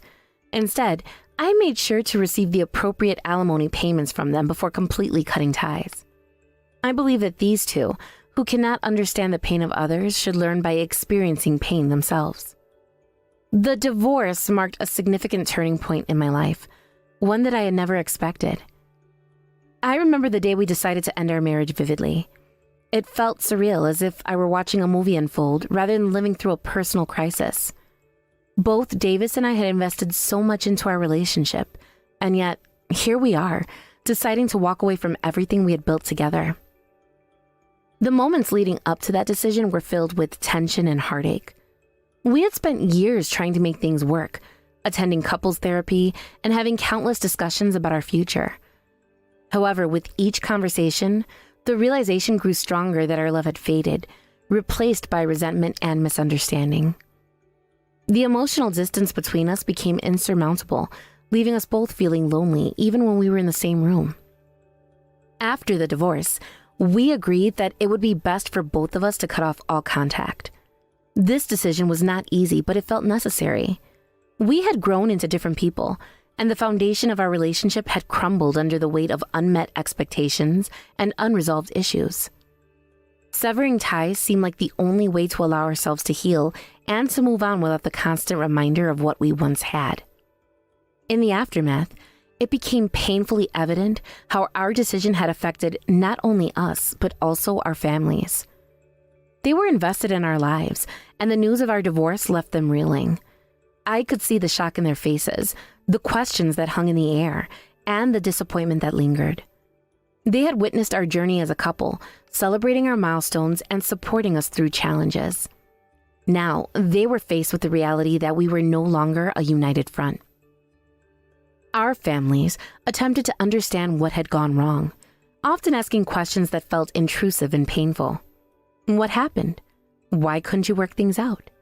Is there any way to fix this? These questions were a reminder of the heartbreak we had experienced, and I struggled to find the words to explain our situation without oversharing or delving into the painful details. I wanted to be honest, but I also wanted to protect myself and my child from the judgment and scrutiny that often come with a divorce. As time passed, the tension with our families only seemed to escalate. It felt as though we were both on trial, with our relatives dissecting our choices and emotions. In the end, it became clear that this fracture in our marriage had created a rift in our families as well. Relatives who once supported us began to distance themselves, unsure of how to navigate this new reality. I felt the weight of their disappointment, as if I had let them down by failing to uphold the ideals of marriage and the family they held dear. As we distanced ourselves from our families, I found solace in the thought that I was protecting my child from any unnecessary complications. I had no desire for my child to be caught in the crossfire of our divorce. I knew that introducing my child to Davis and Judith would only complicate matters further. I envisioned a future where my child could grow up without the emotional burden that often accompanies broken families. I made a firm decision. My child would not meet Davis and Judith. It wasn't out of spite, but rather a protective instinct. I wanted to create a nurturing environment where my child felt safe and secure. I wanted to shield them from the conflicts that could arise from a complicated family dynamic. This choice, while difficult, felt necessary to ensure that my child could thrive without the added weight of our adult issues. With the financial aspects of our separation resolved, I focused on moving forward. I ensured that I received the appropriate alimony payments, which allowed me to maintain a sense of independence. I was determined to provide for my child and create a stable life, free from the turmoil that had defined our past. The financial support was not just about money. It represented a commitment to my new path, a path where I was in control of my life and my future. As the days turned into weeks, I couldn't help but reflect on the emotional scars that lingered from the divorce. It was not just a matter of ending a marriage. It was about the loss of dreams and the hopes we had for our future. I grappled with feelings of sadness and anger, often wondering if I had made the right choices. The grief of letting go was heavy, and I found myself questioning everything: my decisions, my worth, and my ability to love again. Through it all, I recognized the importance of understanding pain. I believe that both Davis and Judith were unable to comprehend the hurt they had caused, as they seemed to live in their own world, blissfully unaware of the consequences of their actions. I felt a deep sense of frustration toward them. They had moved on with their lives, seemingly without a second thought about the emotional turmoil that enveloped me. I often thought that perhaps they needed to experience pain themselves to truly grasp the weight of their actions. I didn't wish them harm, but I wanted them to understand the complexities of human emotions. Pain has a way of teaching us invaluable lessons about empathy, kindness, and the fragility of relationships. I hope that one day they would face their own struggles, forcing them to confront the reality of their choices and the impact they have on others. The journey toward healing was not linear. It was filled with ups and downs. There were days when I felt strong and empowered, embracing my newfound independence. I explored interests that I had long neglected, rekindling old friendships and discovering new passions. I focused on self-care, understanding that healing takes time and that it was okay to grieve the loss of my marriage. In contrast, there were also days when the weight of loneliness felt unbearable. The silence in my home could be deafening, and I missed the companionship that had once brought me joy. I felt like I was on an emotional roller coaster, with moments of hope followed by waves of sadness. I realized that I needed to allow myself to feel these emotions fully, to acknowledge the pain without judgment. Gradually, I found strength in vulnerability. I began to open up to friends who had supported me throughout this journey. Their understanding and compassion were a balm to my wounded heart. I cherished the moments we spent together, sharing laughter and creating new memories. Their presence reminded me that I was not alone in this process and that support could be found in unexpected places. As I began to embrace this new chapter in my life, I also focused on my child. My love for them was unwavering, and I wanted to ensure they felt secure and cherished. I was determined to create an environment where they could thrive, where love and understanding were the cornerstones of our lives. I made it a priority to instill values of empathy and kindness, teaching my child the importance of recognizing the emotions of others. I wanted to raise a compassionate individual who could understand and connect with people from all walks of life. I wanted my child to grow up knowing that it was okay to feel pain and to learn from it. I shared stories about resilience and the importance of understanding others' experiences. In retrospect, the divorce was a transformative experience. It forced me to confront my own beliefs about love, relationships, and self-worth. I learned to embrace my identity beyond being a wife and mother. I discovered the power of self-love and the importance of setting boundaries. The pain I had endured became a catalyst for growth. It taught me resilience, the ability to rise from the ashes and forge a new path. I emerged from the darkness with a clear understanding of who I was and what I wanted from life. I became determined to create a life filled with joy, purpose, and love, both for myself and my child. As I look back on my journey, I feel a sense of gratitude for the lessons learned. Each challenge shaped me into the person I am today. I now embrace my future with open arms, ready to face whatever comes my way. The road ahead is filled with possibilities, and I am excited to embark on this new adventure. Hey, Eve. I wanted to check in about those materials that I asked you to have ready by tomorrow. I just wanted to make sure that you were actually going to be finished making them in time. I see they haven't been submitted and it's already so late. Hello, Mr. Brown. Thank you for reaching out to me outside of work hours. I'm a little confused as to what you mean by those materials for tomorrow. I thought that you knew your daughter Hillary was in charge of them. But I told her to go and ask her supervisors for help making them if it was going to be too difficult for her to do it on her own. Do you know that she's new to the company? Are you seriously going to pretend like it's okay to leave this work undone just because it was specifically assigned to you? I'm sorry if there's been some kind of miscommunication, Mr. Brown, but I've been checking in with Hillary every step of the way she's been doing this. And every time I've asked her if she's making progress or needs help, she always told me that things are going well. It was only today, right as I was supposed to be clocking out, that she came up to my desk and told me that she actually wasn't going to have it done on time at all. And that's when she asked me to take care of it for her. That's why I'm still at the office this late at night. So there you go. You admit that you were slacking off doing your duties as her supervisor and failed to assess actual progress being made. Honestly, I don't know why this company ever gives these kinds of roles to women. They always let their petty interpersonal drama get in the way of everything. And then you have the gall to try and put this all on an employee that you were supposed to be keeping an eye on? Sir, are you really trying to pin all of this on me when I'm the one working hard to make sure this all gets finished before tomorrow? It's obvious that you were being a bad supervisor and making Hillary feel uncomfortable coming to you with this matter. It's no wonder she waited until the last minute to ask for your help in finishing it up. You really need to think about the environment you're making for our employees. Even if that was true, the fact of the matter is that Hillary didn't ask for my help in finishing it. She gave me what she had done and told me to do the rest for her. She told me she had plans that she couldn't miss and then left the office. And now you're trying to pin this all on my daughter just because she had plans for tonight? Who knows how long she's had this on her agenda? Hillary is still young. Do you understand that? You shouldn't be wasting her youth with busy work. Besides, it's like you said, it was time to quit for the day, and there's no reason why my Hillary should ever have to work overtime. If you're not going to do your job in making sure she gets her work done during work hours, then of course it's all going to fall back on you. Are you serious, Mr. Brown? I told you that I checked in with Hillary over and over again. Well, clearly you were doing something wrong or else none of this would have happened at all. Now quit trying to blame my daughter for your screw-ups. If my daughter asks you to finish her work for her, you just nod and say, yes, ma'am. I hope you're ready to spend all night at the office. So you really aren't going to talk to your daughter about making sure this doesn't happen again? Do I understand that right? She has a right as an employee to refuse to work past regular hours. And as her superior in the office, you need to quit abusing your power and recognize that right of hers. If she says no to more work at the end of the day, then obviously any work that was left undone under your watch would fall to you. I really don't think that's the company policy.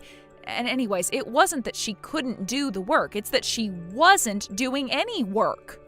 Even though I was repeatedly reminding her to do so, not only that, but this isn't the only problem like this I've had with her. Well, You really do have some nerve trying to pass off all of your failures onto your underlings. You're the more experienced employee, so this is on you to fix. Okay, then I understand. But that being said, I do have one more thing to ask of you, sir. When we've gone out for company dinners, Hillary was paying for her share with the company's end of your party fund. Not only that, but she's been caught taking money from that fund to go out and eat by herself as well. This is a textbook case of embezzlement, and it really is a serious issue. So could you at least talk to her about that? Sir, are you really asking me to just overlook her stealing from the company? You really are such a cheapskate, do you know that?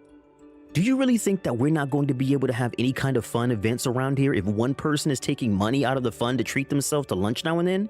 We're going to be just fine. And you really need to stop trying to get Hillary in trouble for every little thing she does. Sir, are you really asking me to just overlook her stealing from the company? Have you ever done something like this in your time here? Why do you keep using those words? Stealing? Embezzling? It's nothing like that at all. Well, it's just certainly not those things. I see. So then should I tell the rest of the staff to start paying for their own lunches with company money? Because it sounds to me like you're saying that's an acceptable thing to do. You know that isn't okay. If that many people were taking from the fund, then higher-ups would surely notice. That's why my daughter and I are the only ones who can do that. Got it? I really don't think that's true at all, and you really haven't made a convincing case for yourself. Well, if you don't like it, then you can just quit your job. What do you think about that? Because if you're not going to listen to what your boss has to say, then we don't need you here. Don't you ever forget your place in this company. I see. Well, okay, I suppose I understand the situation better now, at least. I'll finish the rest of Hillary's work before the end of the night. See you tomorrow, Mr. Brown. Hey there, Eve. I was looking over the work that you left on my desk last night, and this looks perfect. Thank you so much. Even my dad was saying what an amazing job you did with all of this. I know that I should have left all this work for you. But man, I really didn't think that a company would let me get away with doing something like that. You only got away with doing it because your dad got you your job in this department. But if you ever go and find another job, I really wouldn't recommend acting the way that you have been. For example, the day after I turned in your work for you, I also saw that you left a receipt for what appears to be a night of drinking and expensive food at a bar. What exactly do you want me to do with this? What do you mean, what do I want you to do with it? I used the company card to pay for it, so I want you to take it off our records. Well, this wasn't a work expense, so I guess what I'll do is create an invoice for you to pay back what you spent on the card. Oh, Eve, you really are just so funny. Do you know that? But now, this receipt is related to work. You see, I've had to drink more to keep up with the stress of this job, so therefore the company should be paying for my outings. I see.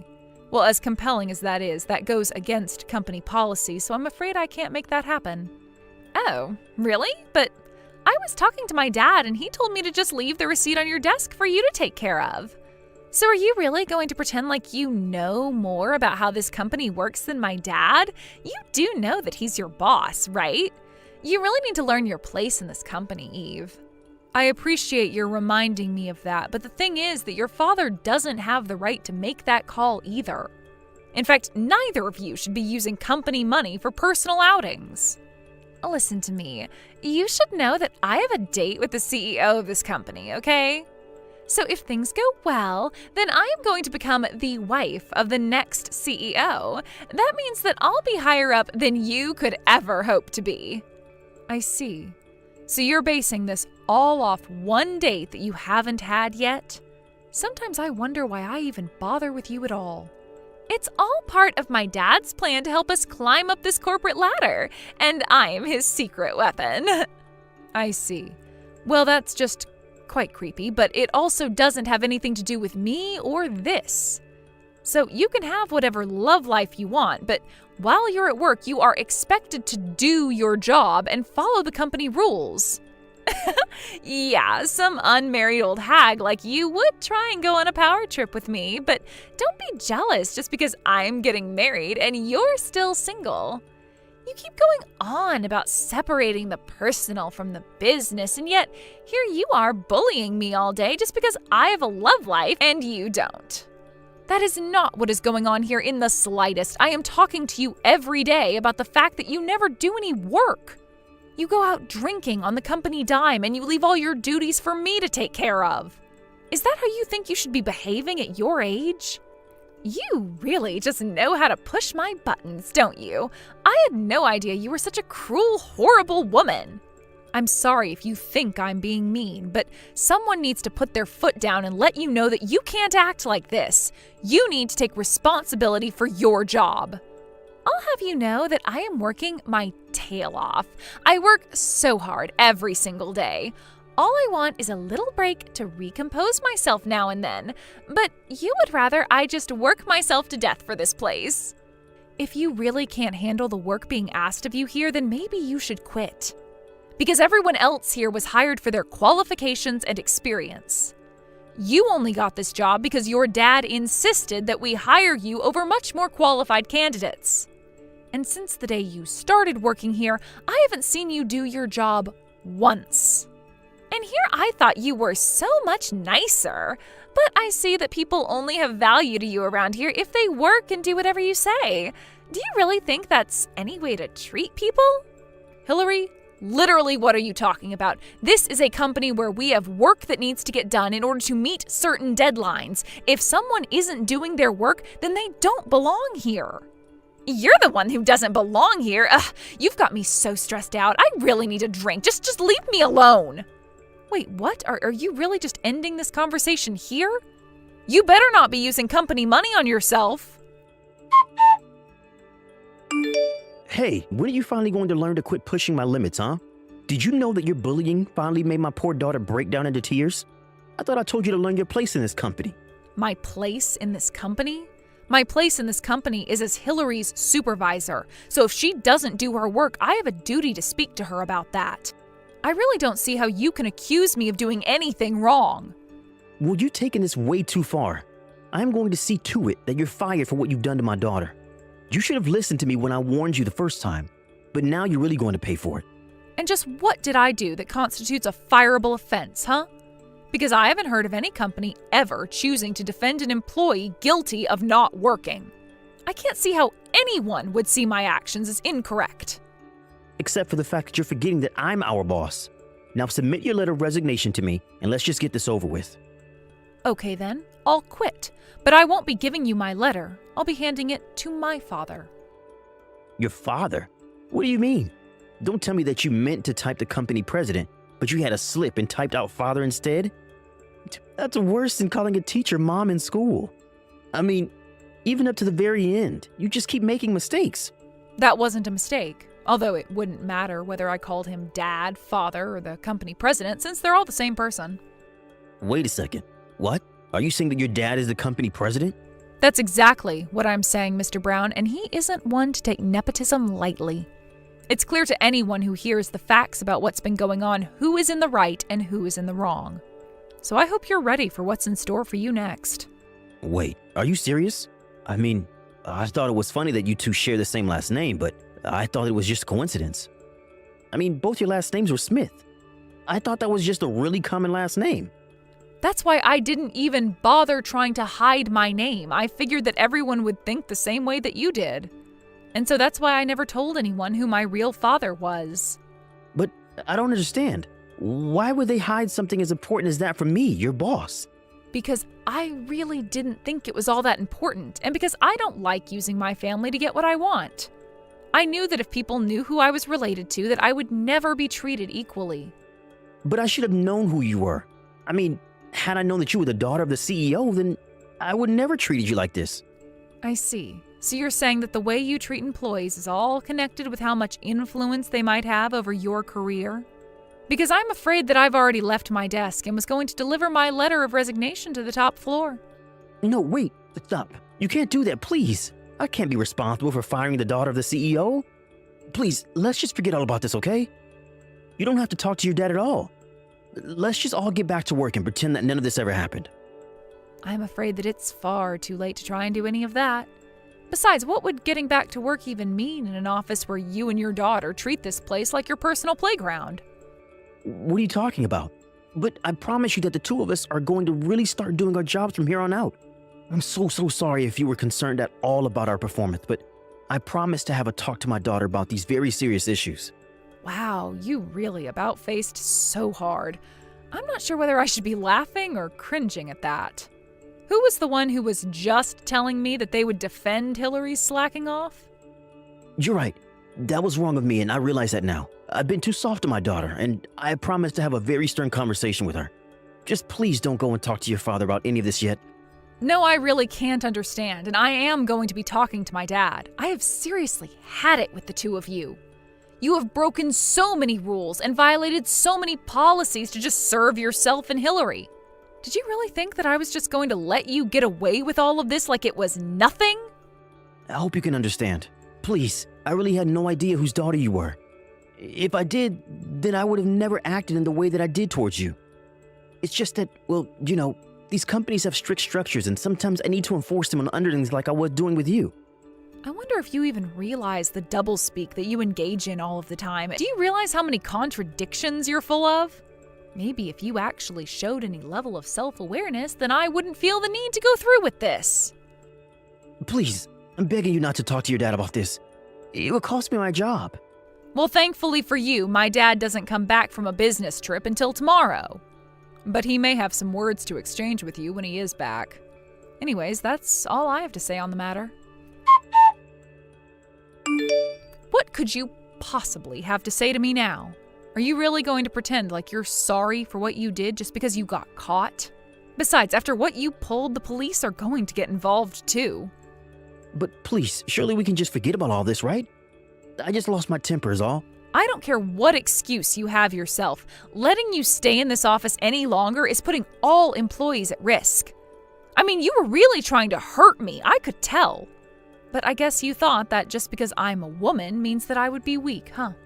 I just didn't expect you to be so strong. Well, I've been doing judo ever since I was little. I throw men twice your size and triple your strengths on the mat like it's nothing.